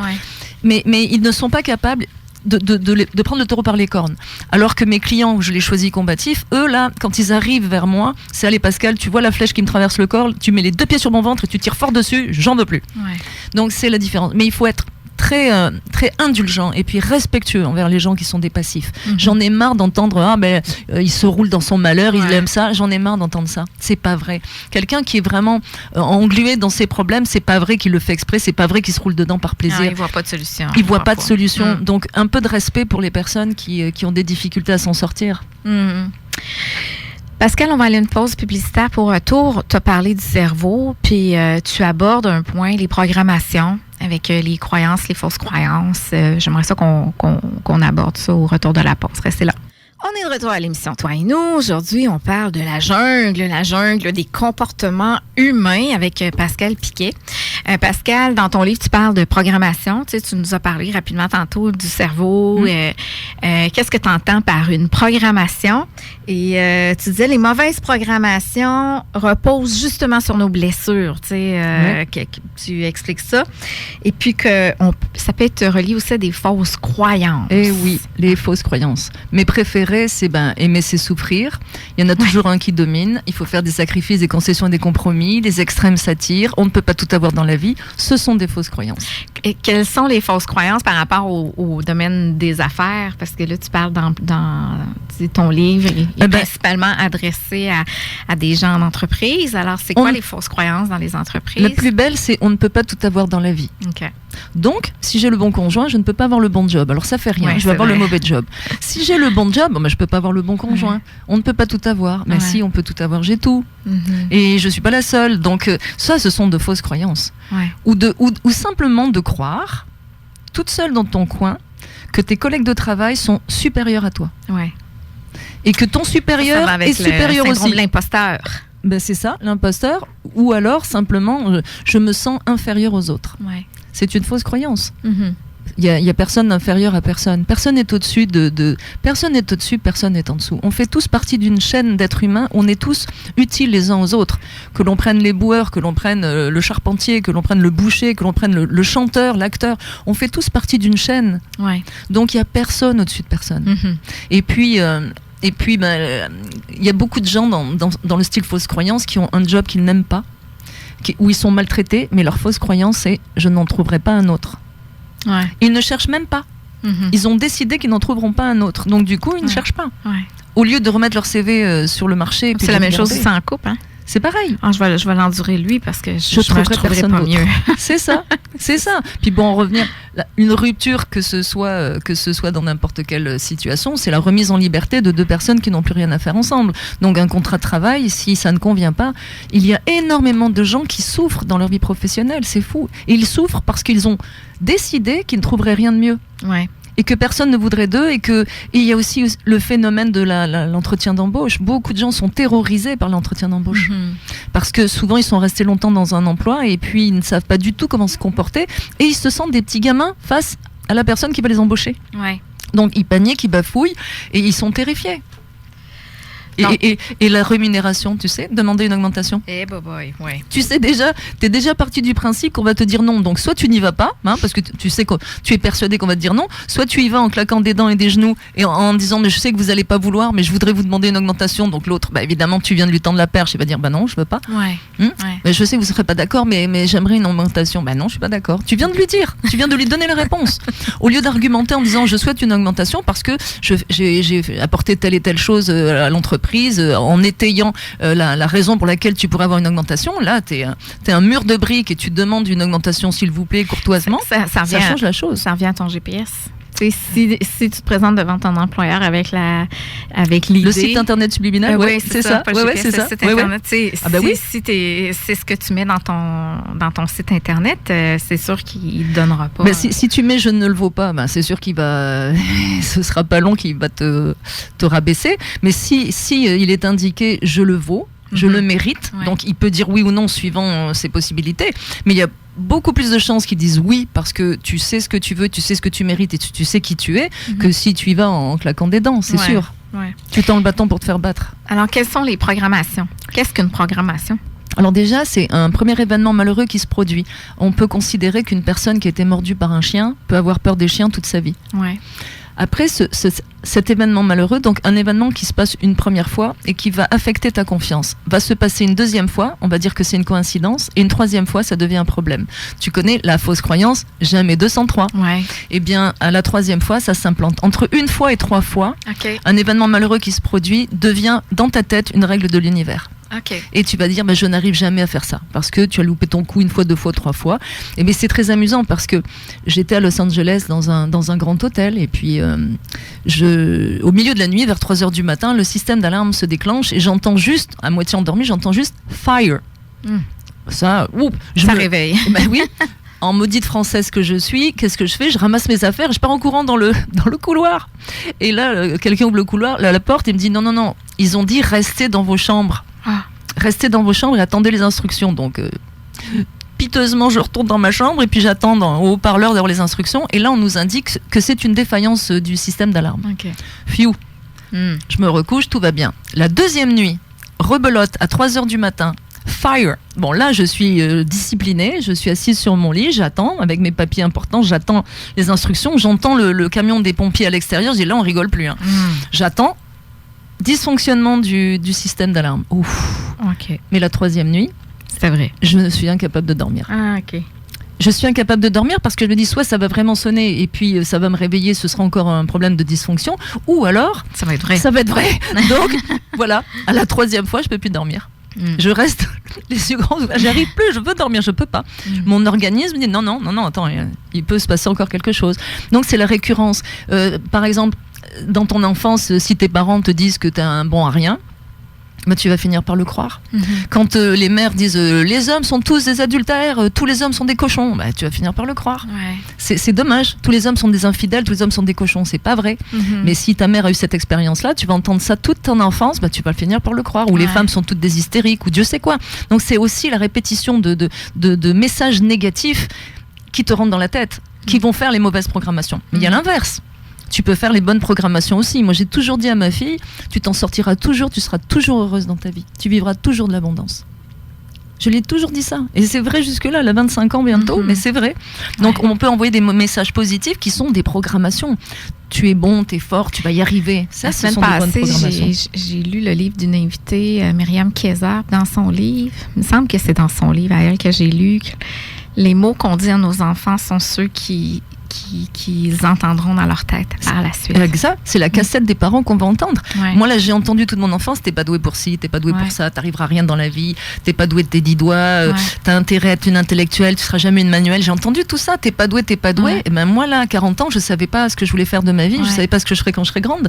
J'avais essayé toutes sortes de choses, mais j'avais les bras ballants quand on m'a dit à 40 ans mais qu'est-ce que tu veux faire? Et ben je ne savais pas. Après, la vie m'a dirigée vers la PNL, mais à ce moment-là, je n'en ai aucune espèce d'idée. Je sais pourquoi je suis pas douée, mais j'ai aucune espèce d'idée de pourquoi je suis douée. Donc, il y a beaucoup de messages qui ont massacré des enfants et qui se répercutent dans la vie d'adulte et qui résonnent encore. Il faut enlever cette cassette-là. Comment on peut savoir, nous, comme pour les auditeurs, comment je sais si c'est une programmation, ce que je vis? Si tu es malheureuse. les bonnes programmations vont faire les gens heureux. Si tu as eu des parents qui ont développé ta confiance et ton estime, tu vas avoir une belle vie. Ouais. Si tu as des parents qui t'ont affecté, tu es hypothéqué dans la vie. Au niveau de ta confiance et ton estime, il va falloir les réparer. Mais la bonne nouvelle, c'est que ça se répare. C'est pas quelque chose, c'est pas des grands travaux, hein. Ça se répare. Puis comment on fait ça? Mais il y a toutes sortes de personnes qui peuvent y contribuer, qui peuvent guider dans ce domaine-là. Personnellement, je fais du Pascal Piquet, j'ai monté mes propres techniques. Et puis, on trouve ça nulle part ailleurs. Ça peut être une semaine chez moi en venant de l'Europe, ça peut être par Skype, ça peut être sur 2 jours à la campagne à Saint-Jean-de-Mata. J'aide la personne à redécoller. Si tu veux aller plaquer au sol, je l'aide à redécoller. Ouais. Et ensuite, je suis la tour de contrôle, mais pas du tout pour contrôler, mais je suis toujours aux côtés de mes clients sur une durée illimitée. Pour moi, c'est important d'être à leur côté. Okay. Et on s'entend que ça fait plus de 12 ans que je fais ce métier. Si j'aurais les oreilles en chou-fleur, si mes clients me téléphonaient toutes les 2 minutes, et ils le savent, ceux qui nous entendent, ils le savent, je suis là. Je suis là. C'est très important parce que quand je choisis un client, c'est quelqu'un d'important pour moi. Ouais. Donc c'est de reconstituer la confiance et l'estime et puis de chasser ces fausses programmations. Et puis juste pour la petite histoire, quand ma mère me disait que je ne ferais jamais rien de mes 10 doigts, eh bien je tape sur un clavier pour écrire des livres. Avec les 10 doigts. Avec mes 10 doigts. J'ai une formation de secrétaire de direction, donc je tape avec mes 10 doigts. Avec les 10 doigts sont utiles finalement. Les 10. Pascal, on parle de programmation, on parle de fausses croyances.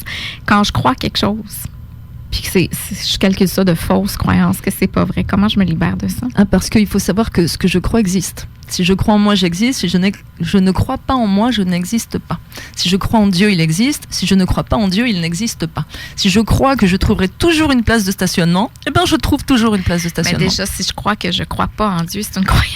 Oui, c'est ça, absolument. Okay. Tout est croyance. Absolument. Quelqu'un m'a fait ce coup-là, oui, mais moi, je ne crois pas en Dieu. Alors, tu crois qu'il n'existe pas. Donc, tu crois. C'est une croyance. C'est une croyance. C'est ça. Mais c'est très important parce que les croyances, c'est la part que l'univers laisse à l'être humain pour créer sa vie. Attends, répète ça, non? Les croyances, c'est la part que l'univers laisse à l'être humain pour créer sa vie. Qu'est-ce que tu veux dire? Tu me crées-tu? Je veux dire que l'univers te laisse avoir les croyances que tu souhaites. C'est toi qui es l'architecte de ta vie. Si tu veux croire que tu es une mauvaise personne, tu es une mauvaise personne. Si tu veux croire que tu n'as aucune confiance en toi, tu n'as aucune confiance en toi. Si tu veux croire que tu ne le mérites pas, que tu n'es pas capable ou que tu ne vaux rien, ça va être une réalité pour toi. Ouais. Maintenant, tu peux croire l'inverse. Tu peux croire que tu peux te reprendre en main, tu peux croire que tu le mérites et tu peux croire que tu es capable de tout.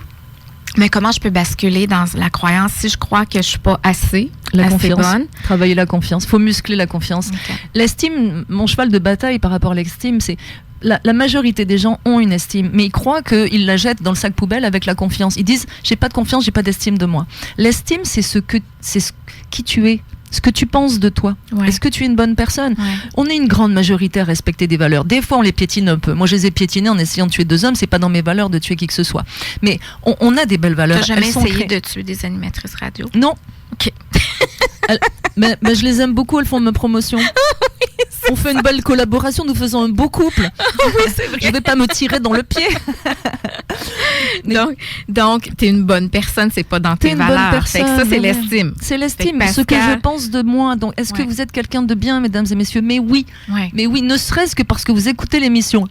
Vous êtes quelqu'un de bien qui respectait des belles valeurs, parce que Marilyn Petit, elle fait respecter des belles valeurs à travers la croissance personnelle. Tu es coach, donc on défend des belles valeurs. Donc, on est quelqu'un de bien sûr. Mais la confiance, c'est ce qu'on est capable de faire. Ouais, dans l'activité, avec les réussites, avec toutes les réussites. Ouais. Alors, on peut avoir une belle confiance en soi dans la vie privée, pas du tout dans la vie professionnelle, ou vice-versa. On peut être un très très bon professionnel, avoir beaucoup de reconnaissance et de réussite, mais dans la vie privée, tomber toujours d'un échec à l'autre. Ouais. Donc, la confiance, c'est ce que vous êtes capable de faire. Et l'estime, c'est ce que vous pensez de vous. Ouais. Donc oui, vous êtes quelqu'un de bien. Et oui, vous avez probablement piétiné vos belles valeurs à cause de la dépendance affective. Je l'ai fait moi-même. J'ai bu comme un trou, j'ai menti. Je me suis traînée dans le lit des petits jeunes entre 18 et 25 ans quand j'étais cougar pour reconstruire ouais, pas à chaque fois.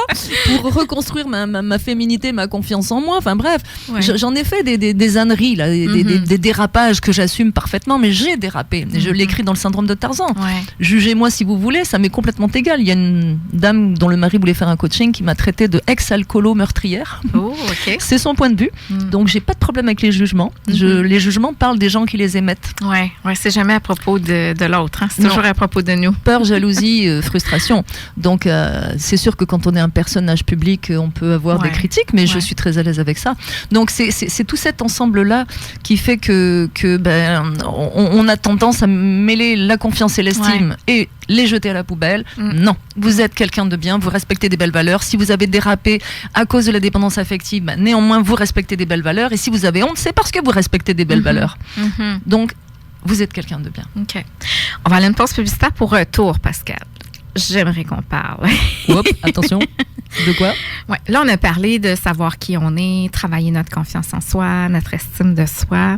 Maintenant, j'aimerais qu'on parle de mission de vie. Ah, oui, et de zone de confort. Et de sortie de zone de confort. J'adore. Alors, restez là. Au retour, on continue notre entretien avec Pascal Piquet. Vous êtes à l'émission Toi et nous. Je suis en compagnie de Pascal Piquet et on parle des comportements humains.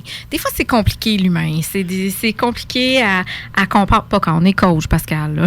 Non, mais c'est pas compliqué. Regarde, le livre explique justement. Oui, c'est ça. Et une fois que tu as un éclairage correct des comportements humains, c'est facile.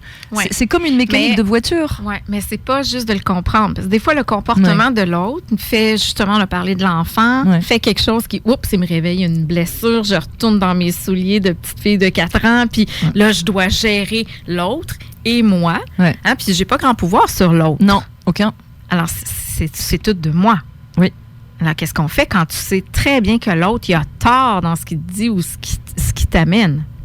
Il y a plusieurs formules. Comme je le disais, le repli stratégique, ça peut être une bonne formule aussi. Il ne faut pas s'obstiner. Parfois, c'est la meilleure solution.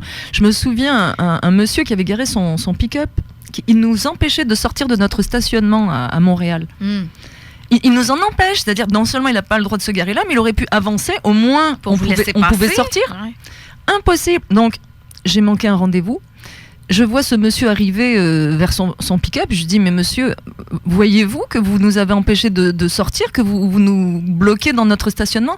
Et cet homme, contre toute attente, me répond, mais vous n'avez pas de sous de jugeote, madame. Oh. C'est tellement absurde. Parce que j'ai aucune agressivité, je lui fais simplement remarquer qu'il nous a bloqués, que s'il avait avancé son pick-up un petit peu plus, là, on pouvait sortir et c'était tout à fait faisable. Sa phrase, vous n'avez pas de sous de jugeote, madame, c'était tellement absurde que je me suis demandé s'il n'était pas anglophone. C'est la première chose qui me soit venue à l'esprit. Je lui ai dit, mais gentiment, est-ce que vous parlez bien le français? Et alors là, évidemment, c'est parti en vrille parce qu'il a pris ça comme une insulte, mais on voyait 2 points d'interrogation dans mes yeux et il est parti dans une dérape et j'ai dit, écoutez, je vais appeler la police et c'est elle qui va vous faire comprendre. Parce qu'il avait toujours pas bougé son pick-up. Mais bon, le temps que j'appelle la police, il était parti. Mais qu'est-ce que tu veux faire face à ça? Ah non. Tu sais aussi que je règle des conflits de stationnement d'une façon très spéciale. Oui. Il faut lire le livre. Lequel? Le dernier? Le dernier. Mais j'ai trouvé une méthode universelle sans violence. Oui. Vraiment. Pourquoi? Pour faire quoi, tu dis? Pour chasser les gens qui se stationnent devant les sorties, les bateaux, sur les stationnements privés. J'ai une méthode vraiment révolutionnaire et très pacifique. Oui. Qu'est-ce que tu fais? Mais je ne le dirai pas, il faut lire le livre. Tu prends un bande de baseball puis tu défiles le pare-brise. Jamais de la vie. Bon, on va lire le livre. Le seul problème, c'est que je m'en suis pris à mon voisin qui avait changé de voiture et qui me l'avait pas signé. Oh. On en a ri parce qu'il était content que je finisse par chasser tous les autres sur notre stationnement. Mais faut lire le livre. OK. En quelle page? Je sais plus. Je me rappelle pas, il y en a 380, je sais plus. Mais ça sera ma mission au retour de la vie. C'est ça. De la maison. Tu auras pour mission de savoir comment je règle les problèmes de stationnement. Alors, mission de vie. Mission impossible, oui. Alors mission impossible. Tu sais que tu appuies sur des boutons qui me font réagir, trouve ta mission. Alors ça, là, moi j'ai vu des gens en dépression. Mais ça, c'est quoi, Pascal? Ton livre, t'étais en processus d'écriture la dernière fois que tu es venu à l'émission. Oui. Puis tu m'avais dit que tu parlerais de ça et de sortir de zone de confort. Parce que c'est ça, t'en avais long à dire. Oui, parce que c'est dramatique. Quand on vous dit sors de ta zone de confort ou trouve ta mission, trouve ta mission. Est-ce qu'on peut tous être Gandhi, Mère Teresa, Obama? C'est quoi une mission? C'est ça qu'il faudrait définir avant. Voilà. Alors qu'est-ce qu'on te met dans la tête? Que ta mission, c'est de changer quelque chose dans la vie des gens. Ouais. C'est de laisser une trace dans l'histoire. C'est de Ouais. faire quelque chose d'extraordinaire. Ouais. Mais pas du tout. Mais quand tu le trouves pas, c'est la panique. Mais j'ai recueilli, entre guillemets, des clients qui étaient en dépression parce qu'on leur avait dit qu'il fallait qu'ils trouvent leur mission pour être Oui. équilibrés. Et que s'ils souffraient, c'est parce qu'ils ne trouvaient pas leur mission. Mais c'est dramatique. Alors, trouve ta mission, ça veut dire quoi ? Ouais.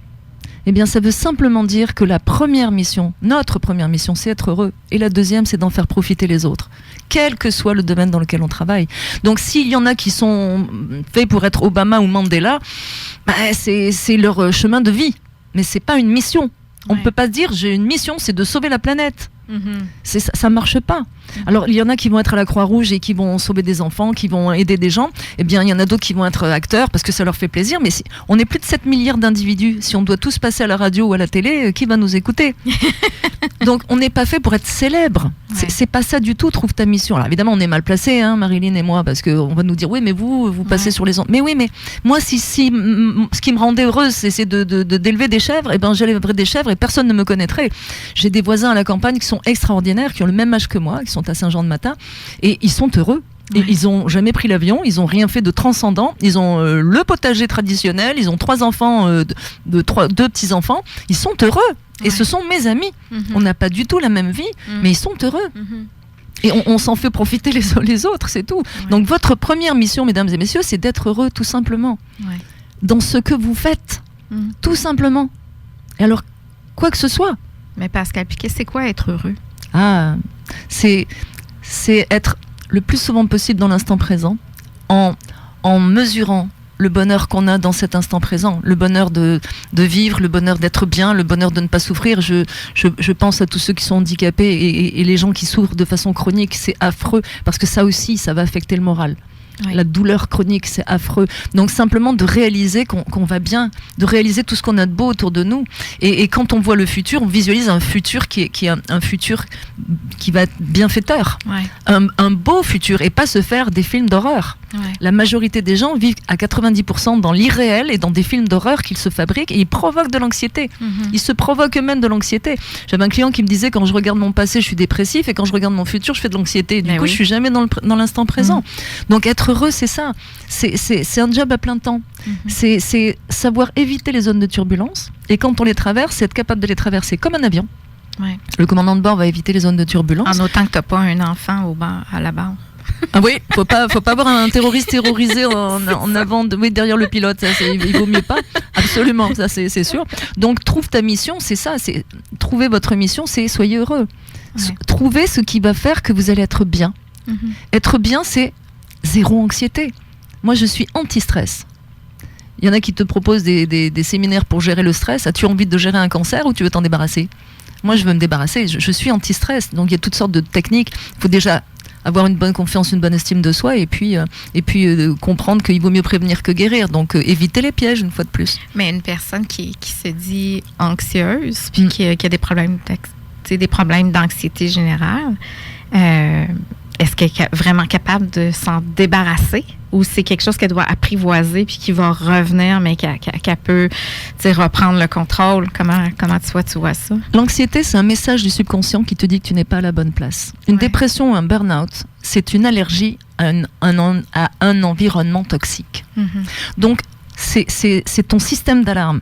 L'anxiété est là pour te dire que tu n'es pas à la bonne place. Donc, il faut que tu repères ce qui fait que ça provoque de l'anxiété. Ouais.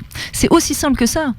Une fois que tu as compris ce qui provoque l'anxiété, pourquoi tu n'es pas à la bonne place, ce qui te fait souffrir, et que tu t'en éloignes, il n'y a plus d'anxiété. Si tu te sens comme un lapin dans une meute de loups, bah, tu vas en faire de l'anxiété. Parce que tu penses que tu vas te faire bouffer. Et les gens qui manquent de confiance en eux deviennent parano parce qu'ils se sentent tellement vulnérables qu'ils sont certains qu'ils vont se faire bouffer par tout le monde. Ils se sentent tellement en dessous de tout le monde que pour eux, c'est une terreur de vivre. Tous les jours, c'est une terreur. Et du coup, comme ils envoient un signal de faiblesse, ils sont harcelés, écrasés. Parce que quand je te dis qu'on vit dans une garderie géante, l'effet de meute dans des entreprises où d'un seul coup, il y en a un qui est mis au pilori et qui est écarté de la meute et qui est maltraité, ça arrive très souvent. Très très souvent. Donc on est dans une garderie. Alors soudain, il y a l'effet de meute. Et même ceux qui ne sont pas d'accord avec ce que font les autres, ils vont le faire quand même pour ne pas être la cible des colibés ou de la maltraitance. Donc à partir de là, c'est toujours la même chose, la confiance et l'estime. On revient toujours à la même chose. Ouais, c'est la base. Hein. C'est la base. Donc trouve ta mission, on s'entend, c'est premièrement, soyez heureux. Deuxièmement, faites-en profiter les autres. Et ensuite, sors de ta zone de confort. Alors ça m'horripile. Peut-être que la première mission de la personne, ce serait de retravailler son estime d'elle et sa confiance. Après, elle va être moins à la recherche d'une mission. Exact. Puis ce qui va éloigner l'anxiété. Moi, je ne fais pas d'anxiété. J'en ai fait terriblement puisque j'arrivais même plus à respirer. J'étais à genoux par terre, incapable de respirer tellement j'étais broyée dans les mâchoires de l'anxiété.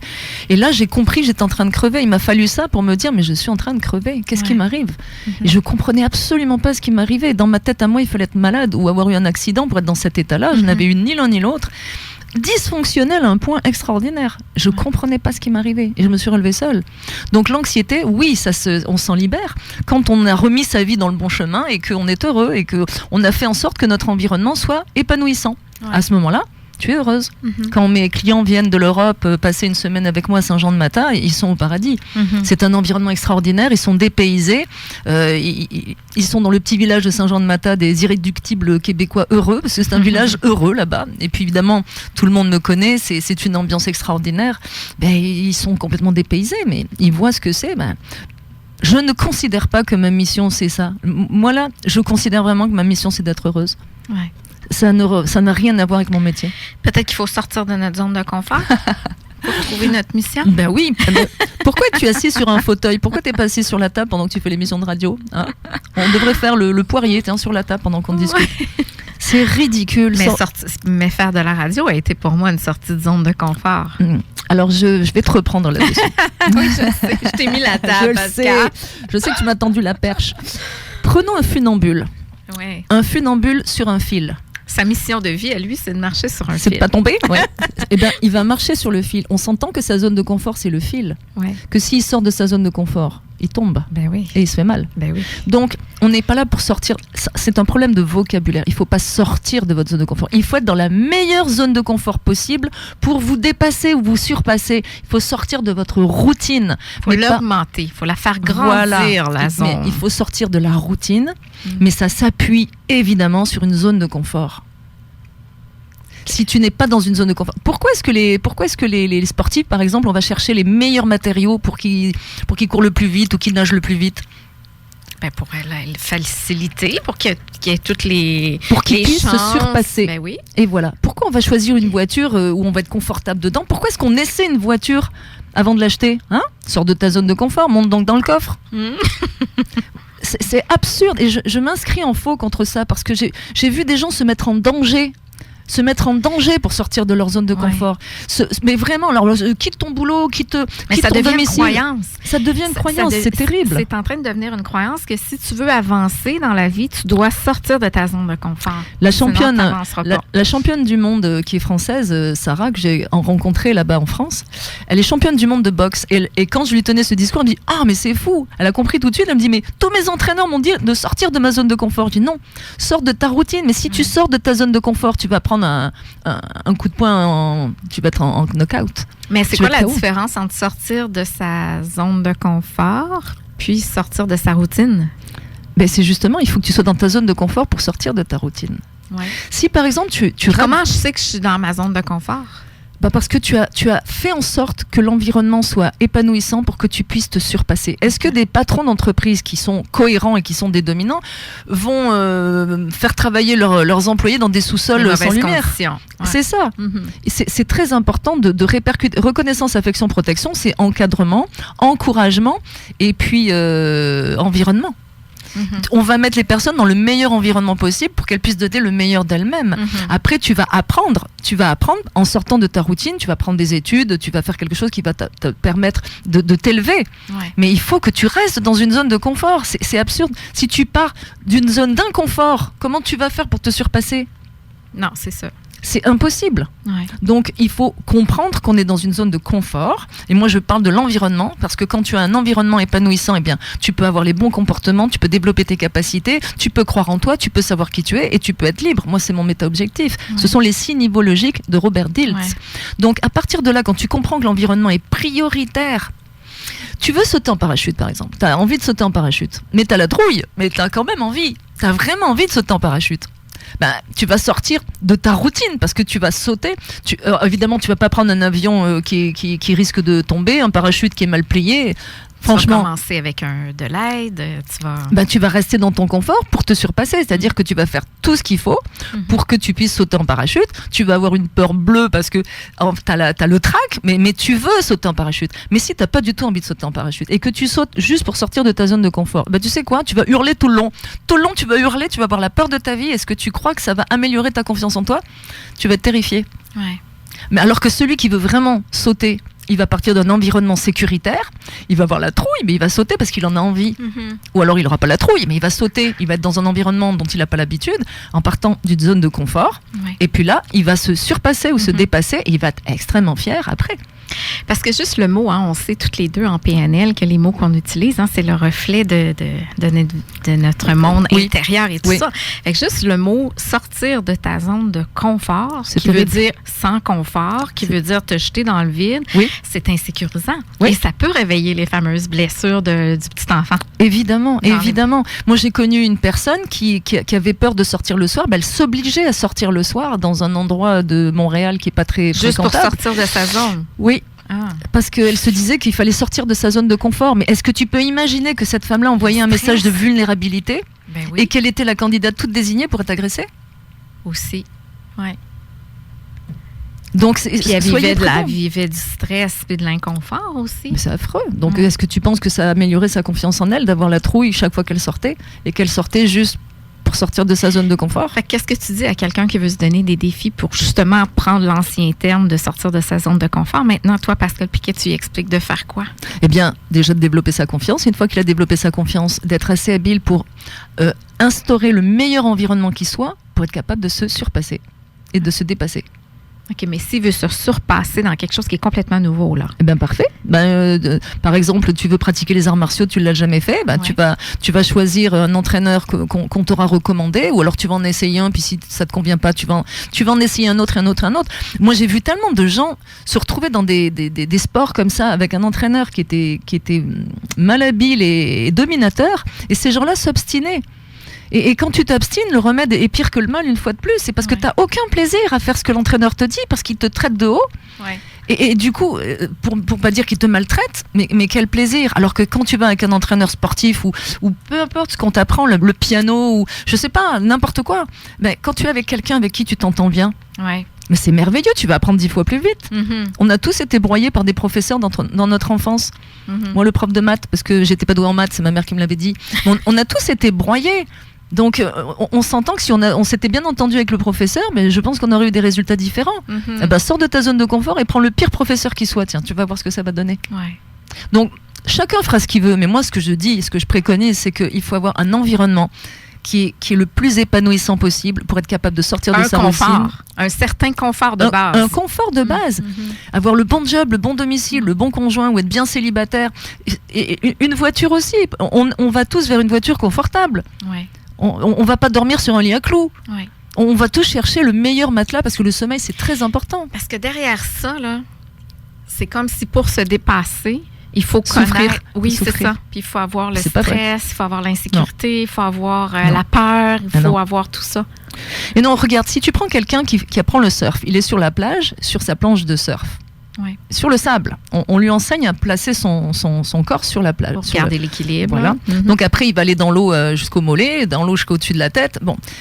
Si tu prends cette personne-là et tu la mets sur la vague du siècle, tu sais, la vague que tous les surfeurs rêvent de rider, là, tu mets cette personne direct sur la vague du siècle. Qu'est-ce que tu crois qu'il va lui arriver ? Elle va crever de trouille. Elle va juste crever de trouille. Ouais. Et ça va apporter quoi ?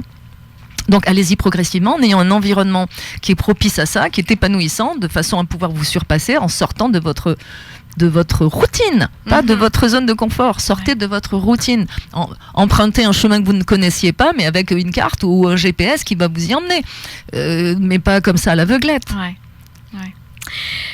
Alors, on va rester dans notre confort. On va juste agrandir la zone. On va aller à une pause publicitaire. Pour retour, on continue notre entretien avec Pascal Piquet. Restez avec là. Plaisir. À toi et nous, aujourd'hui, on parle de l'humain, les comportements humains, la jungle, parce qu'il y en a beaucoup quand on se met à les décortiquer.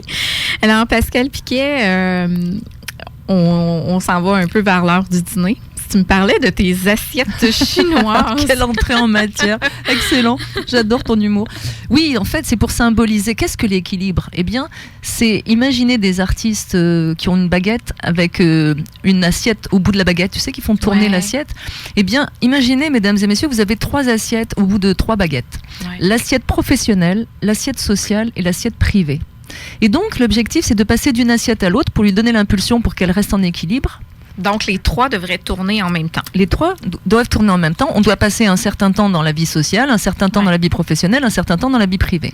Et être en bonne santé pour aller d'une assiette à l'autre, tranquillement, pour donner l'impulsion qu'il faut. Ouais. Quand quelqu'un commence à avoir un problème dans sa vie privée, une remise en question du couple, ou une peur de solitude, ou quelque chose qui l'affecte, il va s'attarder à cette assiette-là pour la faire tourner, parce qu'elle commence à mal tourner, si je puis dire son jeu de mots.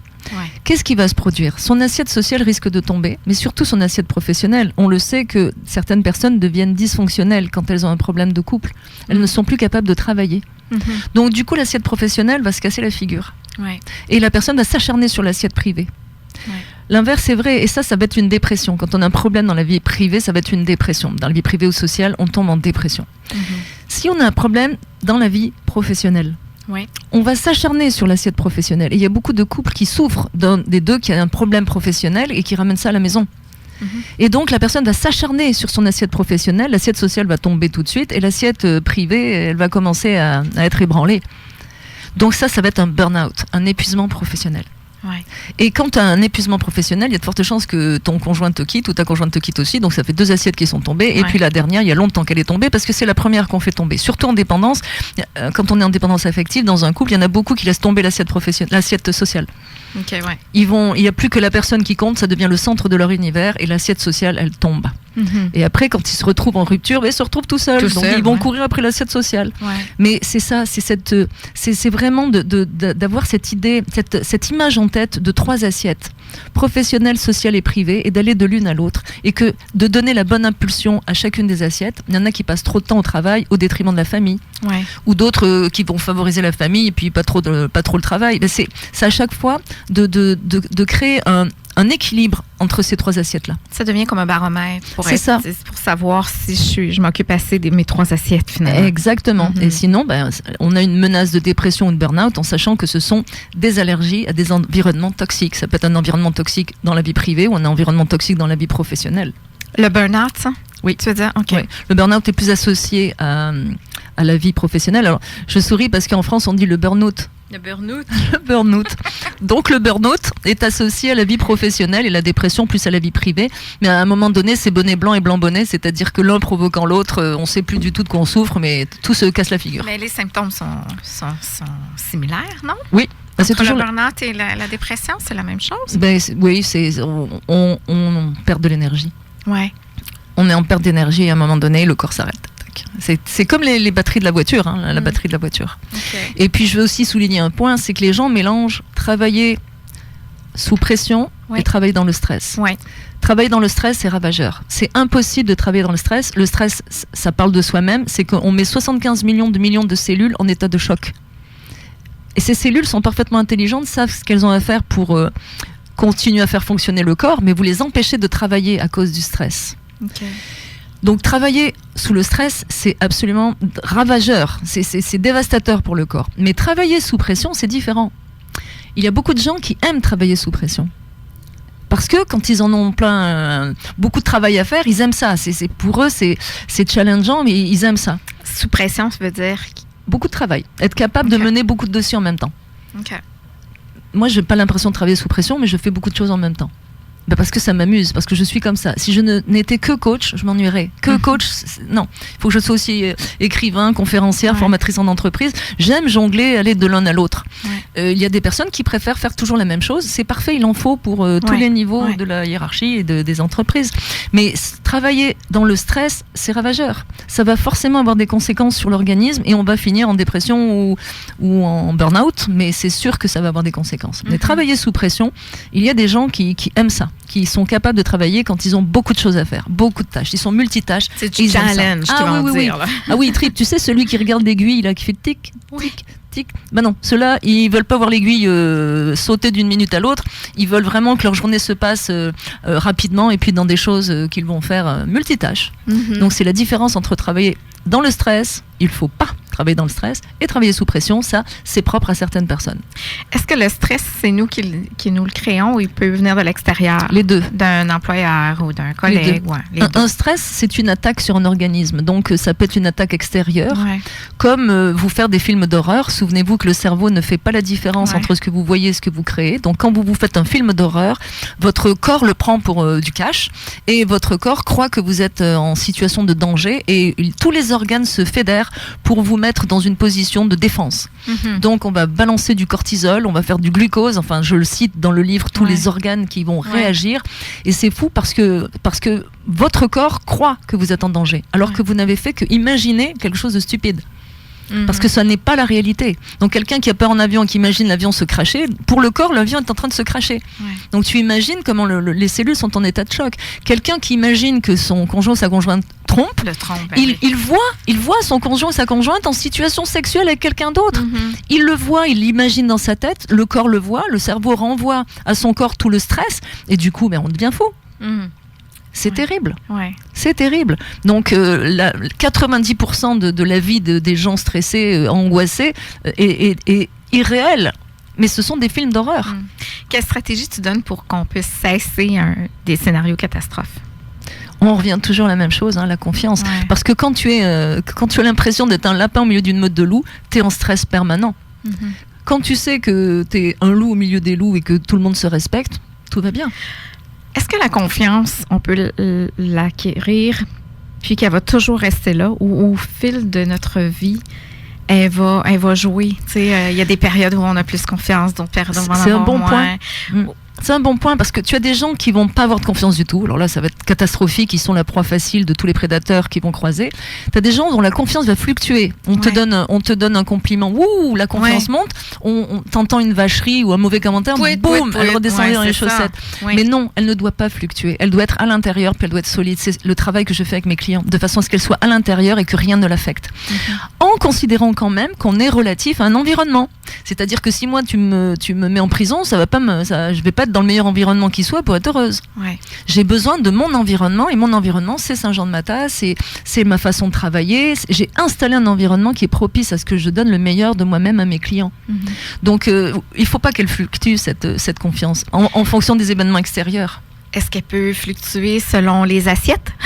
On parlait de l'assiette professionnelle. Donc, supposons qu'au niveau professionnel, j'ai full confiance en moi. Au niveau relationnel, c'est difficile. Est-ce que ça, faut vivre avec ou normalement, ça devrait être en équilibre? Mais on est capable de tout remettre en équilibre. Tu sais, mes amis se moquent de moi, ils disent avec Pascal, tu tombes en panne sur le bord de la route, c'est la dépendance affective. Oui, c'est parce que personnellement, j'ai mis tous mes sous chez les conjoints, du coup. J'ai mis 18 ans à rembourser mes dettes, donc ma voiture, elle est de 97, c'est une voiture de collection. Elle tombe en panne. Oui, parce que j'ai donné tous mes sous précédemment à d'autres personnes. Donc, oui, tout repose sur la confiance et l'estime. Tout. C'est le fer de lance. Tous les maux des êtres humains reposent sur le manque de confiance et d'estime. À l'inverse, développe la confiance et l'estime et tu vas voir que tu vas avoir une vie sereine. Une vie sereine parce que tu n'es plus une proie pour les prédateurs, tu t'en éloignes. Les prédateurs, tu les tiens éloignés. Tu deviens dominant ou dominante, ça veut dire que tu ne domines personne et tu ne te laisses dominer par personne.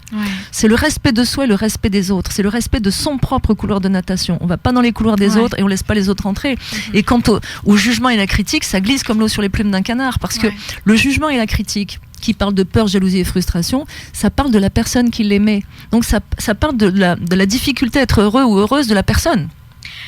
OK, ça veut dire que si quelqu'un me passe un commentaire qui est négatif, si j'ai confiance en moi, je le prendrai pas personnel. Exactement. Et puis je vais prendre conscience que dans le fond, ça y appartient à elle, puis elle est en train de me parler d'elle, de ce qu'elle vit, la personne. C'est même plus fort que ça, c'est que les commentaires négatifs, c'est un compliment déguisé parce que si tu es insignifiant, personne s'occupe de toi.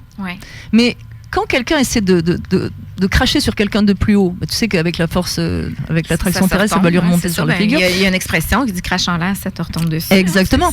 Mais on s'entend que les gens qui sont bien dans leur peau, qui vont bien, ils critiquent pas les autres. Ouais. On n'a pas de temps à perdre avec Non. ça. Là. Chacun fait ce qu'il veut du moment que tu mets pas ton nez dans mon couloir de natation, ça m'est égal. Ouais. Et les critiques, quand tu es une personne publique, pouf, il en pleut. Ben oui, ça, en c'est veux-tu, sûr. en voilà. Oui, Mais oui. ça, on est Puis habitué. tu peux pas plaire à tout le monde, Mais de toute façon. Tu sais, Sacha Guitry a dit, c'est un humoriste français, il a dit vouloir plaire à tout le monde, Ouais. c'est vouloir plaire à n'importe qui. Mm. Veux-tu plaire à n'importe qui, Marlène ? Non. Moi non plus. Moi, je veux plaire à moi-même et qui même me suivent. Tu vois, on a le droit de pas m'aimer. Je suis très à l'aise avec ça depuis. J'ai écrit le livre en 2007, le syndrome de Tarzan. Depuis, j'en ai entendu des bêtises, mais ça me fait sourire parce que tu as le droit de penser ce que tu veux de Ouais, moi, mais ouais. ne viens pas me le dire sous le nez.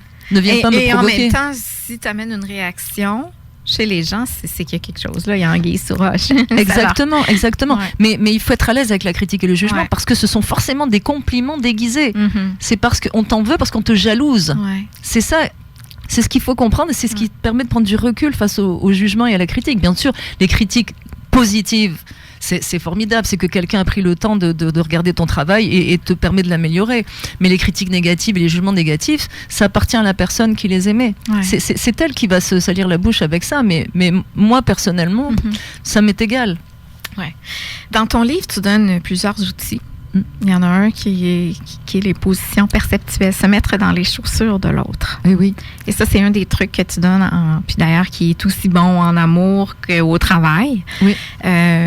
Qu'est-ce que tu as à nous ajouter là-dessus? Eh bien, il faut comprendre ce que la personne d'en face défend. Parce que quand on est en conflit, la personne en face, elle a peur, c'est évident. Ouais. Elle a peur de quelque chose. Donc il faut aller voir de quoi elle a peur et c'est de se mettre dans ses chaussures à elle pour voir ce qu'elle défend. Ouais. Donc la première position, c'est mes chaussures. La deuxième position, c'est ses chaussures. Et la troisième position, c'est j'observe la personne et moi en recul pour voir mais qu'est-ce qu'on est en train de faire ? Ouais. Qu'est-ce qui se passe ? Mhm. Mais souvent, hein, quelqu'un qui est agressif, quand il y a un conflit, c'est une peur. Ça cache une peur. OK. Une peur de perdre son emploi, une peur de perdre des prérogatives, une peur d'être écrasé, une peur de... La meilleure défense, c'est l'attaque pour les personnes en déséquilibre. Donc, il y a une peur de quelque chose. Une peur ou une jalousie ou une frustration. Mhm. On retombe toujours sur les mêmes choses. Mhm. Donc, c'est se dire, mais qu'est-ce qu'elle défend ? Quelqu'un, tu es au service à la clientèle, par exemple, et quelqu'un arrive avec un électroménager qu'il vient d'acheter et qui ne fonctionne pas. Qu'est-ce qu'il va faire ? Il va t'agresser. Il va revenir avec son électroménager et il va t'agresser. Pourquoi il t'agresse ? Parce qu'il a peur que De tu ne perdre. l'écoutes pas et que tu ne le rembourses pas. Mm. Donc il va attaquer. Mm. Mais si tu dis, regarde, on va trouver la meilleure solution. Vous allez voir, on va trouver Ouais. une solution. Ouais. La pression Rien de se descend tout calmer. de suite. Voilà. Mhm. Parce qu'on est dans un monde d'enfants. Mhm. Et les gens ont peur. Peur de ne pas être entendus, peur de ne pas être reconnus, peur de pas être remboursés, peur. Mhm. De ton expérience, là, les enfants, tantôt, tu as dit un chiffre comme ça, 6 ans à peu près. À peu près, oui. C'est ce que tu vois? Oui, on gravite. Tu sais, c'est la période où on commence à pouvoir s'exprimer, mais qu'on n'est pas entendu. Ouais.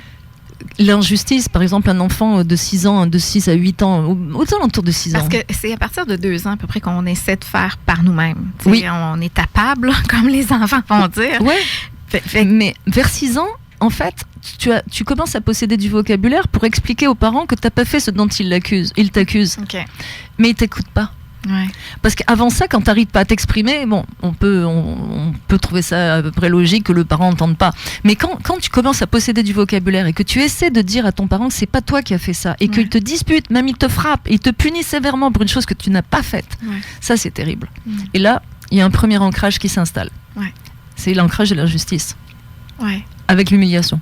OK, la blessure. C'est ça. OK. Donc, on va se retrouver on va se retrouver dans nos chaussures d'enfant la première fois qu'on a été humilié ou rejeté ou abandonné ou quelque chose comme ça. OK. Flamme, ça va t'y ramener. Et après, boum, boum, boum, boum, ça va réouvrir toutes les autres Ouais, blessures. c'est ça. Et puis, ça va être terrible. Si tu te lèves le matin, tu te cognes les pieds dans les montants du lit, tu sais, ouf, ça fait mal. Tu vas dans ta douche, il n'y a pas d'eau chaude. Tu prends ta voiture, il y a un pneu crevé. Tu arrives à ton travail, il n'y a que des clients désagréables. Tu passes une journée épouvantable. Tu rentres chez toi, tu n'arrives pas à mettre la clé dans la serrure, puis tu éclates en sanglots. Est-ce que tu éclates en sanglots parce que tu as des difficultés à rentrer la clé dans la serrure ou parce que c'est l'ensemble de la journée? J'aime l'image. C'est J'aime ça. l'image. Fait que C'est ça. ce qui veut dire que la blessure qui nous ramène à l'âge de 6 ans, dans le fond, c'est l'accumulation. Puis ensuite, c'est toutes les fois où on l'a réveillée, cette blessure. Et là, tu l'as dans ta brouette. Et tu Ouais. portes dans ta brouette non seulement des gens, mais des blessures. Ouais, c'est ça. Et c'est là qu'elle devient lourde, ta brouette, et que tu tombes à genoux un jour en dépression ou en burn-out. Et moi, je suis tombée 3 fois. Mm. Mais la 3e, j'ai pas pu me relever. Dieu merci. parce que je serais repartie me faire écorcher. Donc la 3e fois, là, j'ai vraiment compris que j'étais en train de mourir. C'était clair dans ma tête, je savais pas de quoi, mais il y a une phrase en boucle qui tournait, je suis en train de crever. Ouais. Mais à genoux par terre pour une dure à cuire comme moi, qui était jockey, qui pratiquait les arts martiaux, qui passait sous un peloton de chevaux, qui a eu toutes sortes d'accidents, c'est très difficile de comprendre qu'on est à genoux par terre et qu'on peut plus respirer. Et là, j'ai dû mettre mon orgueil de côté, parce que j'ai compris que j'avais besoin d'une aide extérieure. Moi, je suis allée vers le shiatsu parce qu'il fallait vraiment très rapidement régler la colère et la tristesse parce que j'étais sur le point de tuer mon 2e conjoint. Je savais qu'il allait venir me défier. C'était une dépression? Oui. Okay. Ah, mais j'étais anéantie. Quand ton corps te met à genoux, il est en train de te dire allume là. On va pas plus loin. Le corps, les cellules, tout ça, là, ils se mettent en break. Ils peuvent pas aller plus loin. Je suis allée au bout du bout du bout. Mais tu devais avoir eu des signaux avant. Oui, mais je les ai négligés. Mais bien sûr, mais c'est ce que je raconte dans le livre. À 2 reprises, j'ai eu une dépression, mais j'ai négligé. J'ai réglé ça en montant à cheval et en pratiquant les arts martiaux quand je voulais tuer mon mari et sa maîtresse. J'ai cru que j'allais régler la colère, je l'ai canalisée. Après, je suis tombée sur le 2e prédateur et puis c'est reparti pour un tour. J'ai failli tuer mon mari, puis le 2e, je savais qu'il allait payer pour tout le monde. C'est dramatique. C'est vrai que je le raconte comme ça en rigolant, mais quand tu te retrouves à genoux par terre et que t'es épuisé, que t'as plus rien qui tient debout, même pas toi. Qu'est-ce qui a fait que tu t'es réveillée? La souffrance, le fait de me retrouver à genoux par terre et d'être obligée de demander de l'aide. C'était ton effet déclencheur? Oui, j'étais orgueilleuse, bien sûr. Moi, là, besoin de personne. Et je croyais que je réparais chaque fois que je me relevais, que je repartais avec ma brouette, mais je m'habituais juste au poids de la brouette et je repartais avec. Et puis là... Qu'est-ce qui a fait que cette fois-là, t'acceptais l'aide? Parce que je pouvais plus respirer. Okay. Je pense que je me suis mise dans la pire des situations, c'est être à genoux par terre physiquement, être pliée en deux, parce que tu n'arrives plus à respirer. La chose que tu fais naturellement, tu n'arrives même plus à la faire là. Non, c'est ça. Et là, j'ai eu peur. Puis si tu n'arrives plus à la faire, tu meurs. Là. C'est ça. Et là, j'ai eu peur. Là, il a fallu que j'ai vraiment peur et que je mette mon orgueil de côté. Tout est question d'orgueil. Je vais m'en sortir toute seule. C'est ce que je pensais. Et puis là, j'ai appelé un ami qui est massothérapeute et je lui ai demandé de l'aide, mais je voulais pas aller en psychologie parce que si j'avais raconté mes histoires à non plus finir, c'était pas ça. Il fallait m'arrêter. Il fallait désamorcer la colère. Et j'ai bien peur qu'en ayant raconté, si j'étais allée raconter tous les malheurs que me faisait vivre le dernier conjoint, ça l'aurait réactivé. Donc je suis allée vers le shiatsu pour déprogrammer dans le corps. Et c'est vrai que ça a été déprogrammé puisque comme je l'avais prévu, on s'est battu une dernière fois parce qu'il est venu chez moi pour me défier.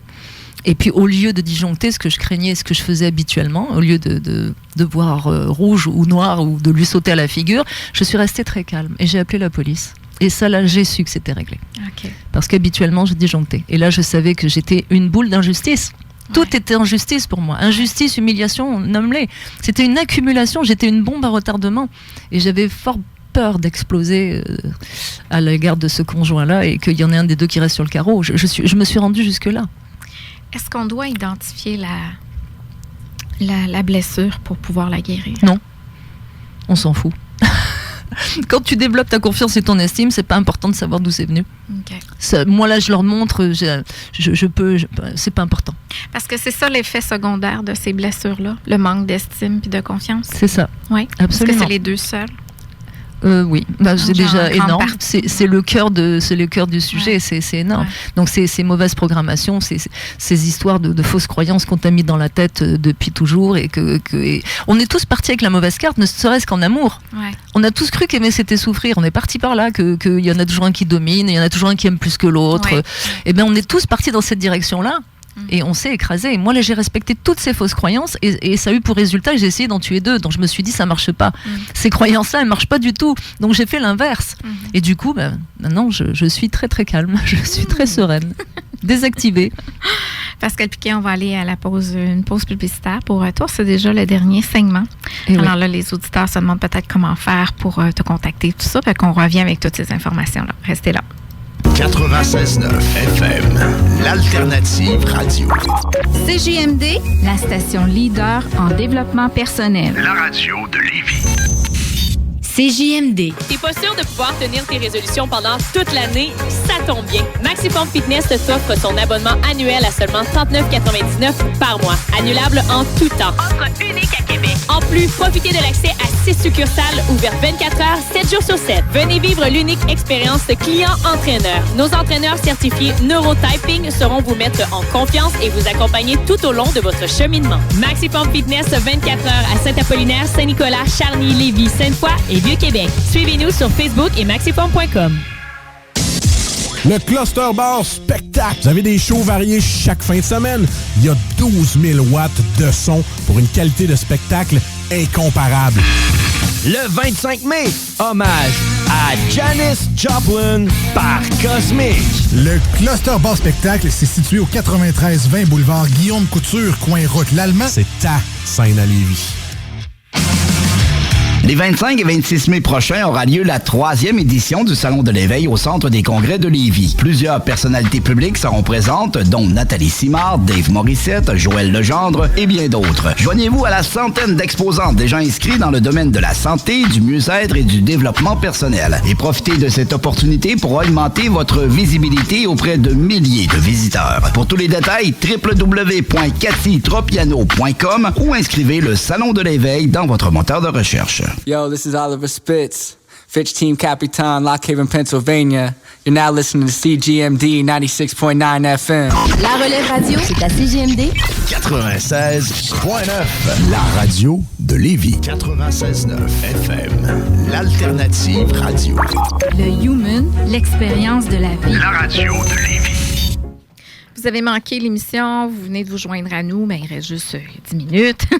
Mais c'est une émission à écouter que vous avez la chance de réentendre via le podcast. Le podcast de l'émission qui va être disponible sur la page de l'émission, la page Facebook de l'émission Toi et nous, ou directement sur le site internet à www.969fm.ca. On a aussi le Facebook Live qui a été tourné, qui est disponible sur la page Facebook de l'émission. Vous savez, maintenant aussi, CGMD, on a des applications mobiles, que ce soit pour les iPhones ou Android. Fait que vous pouvez trouver ça puis nous écouter via ça aussi. Mais comme on est conscient, on est à l'heure souvent où les gens travaillent. Ben oui. Et à l'Europe aussi, hein, tu sais, oui. ils ne sont pas sur les mêmes heures, donc ils nous réécoutent en podcast. Ça, c'est clair. Puis ce sera sur ma page Facebook aussi, puis sur ma chaîne YouTube. Je reprends toutes les émissions. Mm-hmm. Pascal Piquet, si on veut te rejoindre, parce que tu fais, il y a tes 4 livres qu'on peut lire, dont le dernier qui est sorti, La jungle des comportements humains. Mais aussi, on peut avoir des consultations avec toi, un accompagnement de ta part. Oui, tout à fait. Si on dit aux auditeurs en quoi ça consiste exactement? Eh bien, on va reconstruire la confiance et l'estime. Donc, ça peut être en une semaine pour les gens de l'Europe qui affectionnent particulièrement le séjour au Québec. En prime, je les prends en charge à l'aéroport et je m'occupe de tout et je les ramène à l'aéroport. Ils sont nourris, logés, coachés et puis avec des activités surprises qui réveillent l'homme d'enfant. Et ils aiment beaucoup. J'ai des très, très, très beaux commentaires. C'est vraiment un service très, très spécifique. Et puis sinon, c'est sur 2 jours à Saint-Jean-de-Mata ou sur Skype. Donc, les pays étrangers aiment aussi Skype. Et puis, le Québec aussi affectionne ça. Et puis, sinon, c'est 2 jours avec moi à Saint-Jean-de-Mata. Okay. Et puis, tout ça est sur mon site www.pascalpiquet.com. Et c'est un plaisir pour moi de guider des gens qui veulent reprendre leur vie en main. Je m'amuse comme une petite folle, j'adore. Et on s'amuse beaucoup, il n'y a aucune souffrance là-dedans. C'est vraiment, c'est se transformer dans le plaisir, vraiment. Vraiment. On peut aussi t'inviter pour donner des conférences. Oui, ou des formations en entreprise, ça c'est un plaisir aussi. Puis c'est très ludique, c'est très humoristique et authentique. C'est pas du tout plan-plan, tu sais, comme je sais que parfois les employés se disent ah non, encore une formation, on va s'ennuyer. Non, au contraire, ça peut être prévention du burn-out justement. Okay. Ça peut être fédérer les équipes, ça peut être toutes sortes de choses et ça repose sur la confiance et l'estime. Donc chaque employé va en ressortir avec un bagage supplémentaire de confiance et d'estime, ça c'est sûr. C'est comme un coaching privé en groupe quand je fais des conférences. Mm-hmm. Et puis comme on parle de conférences, le 15 mai prochain au Cégep Garneau, tu t'es associé à une cause.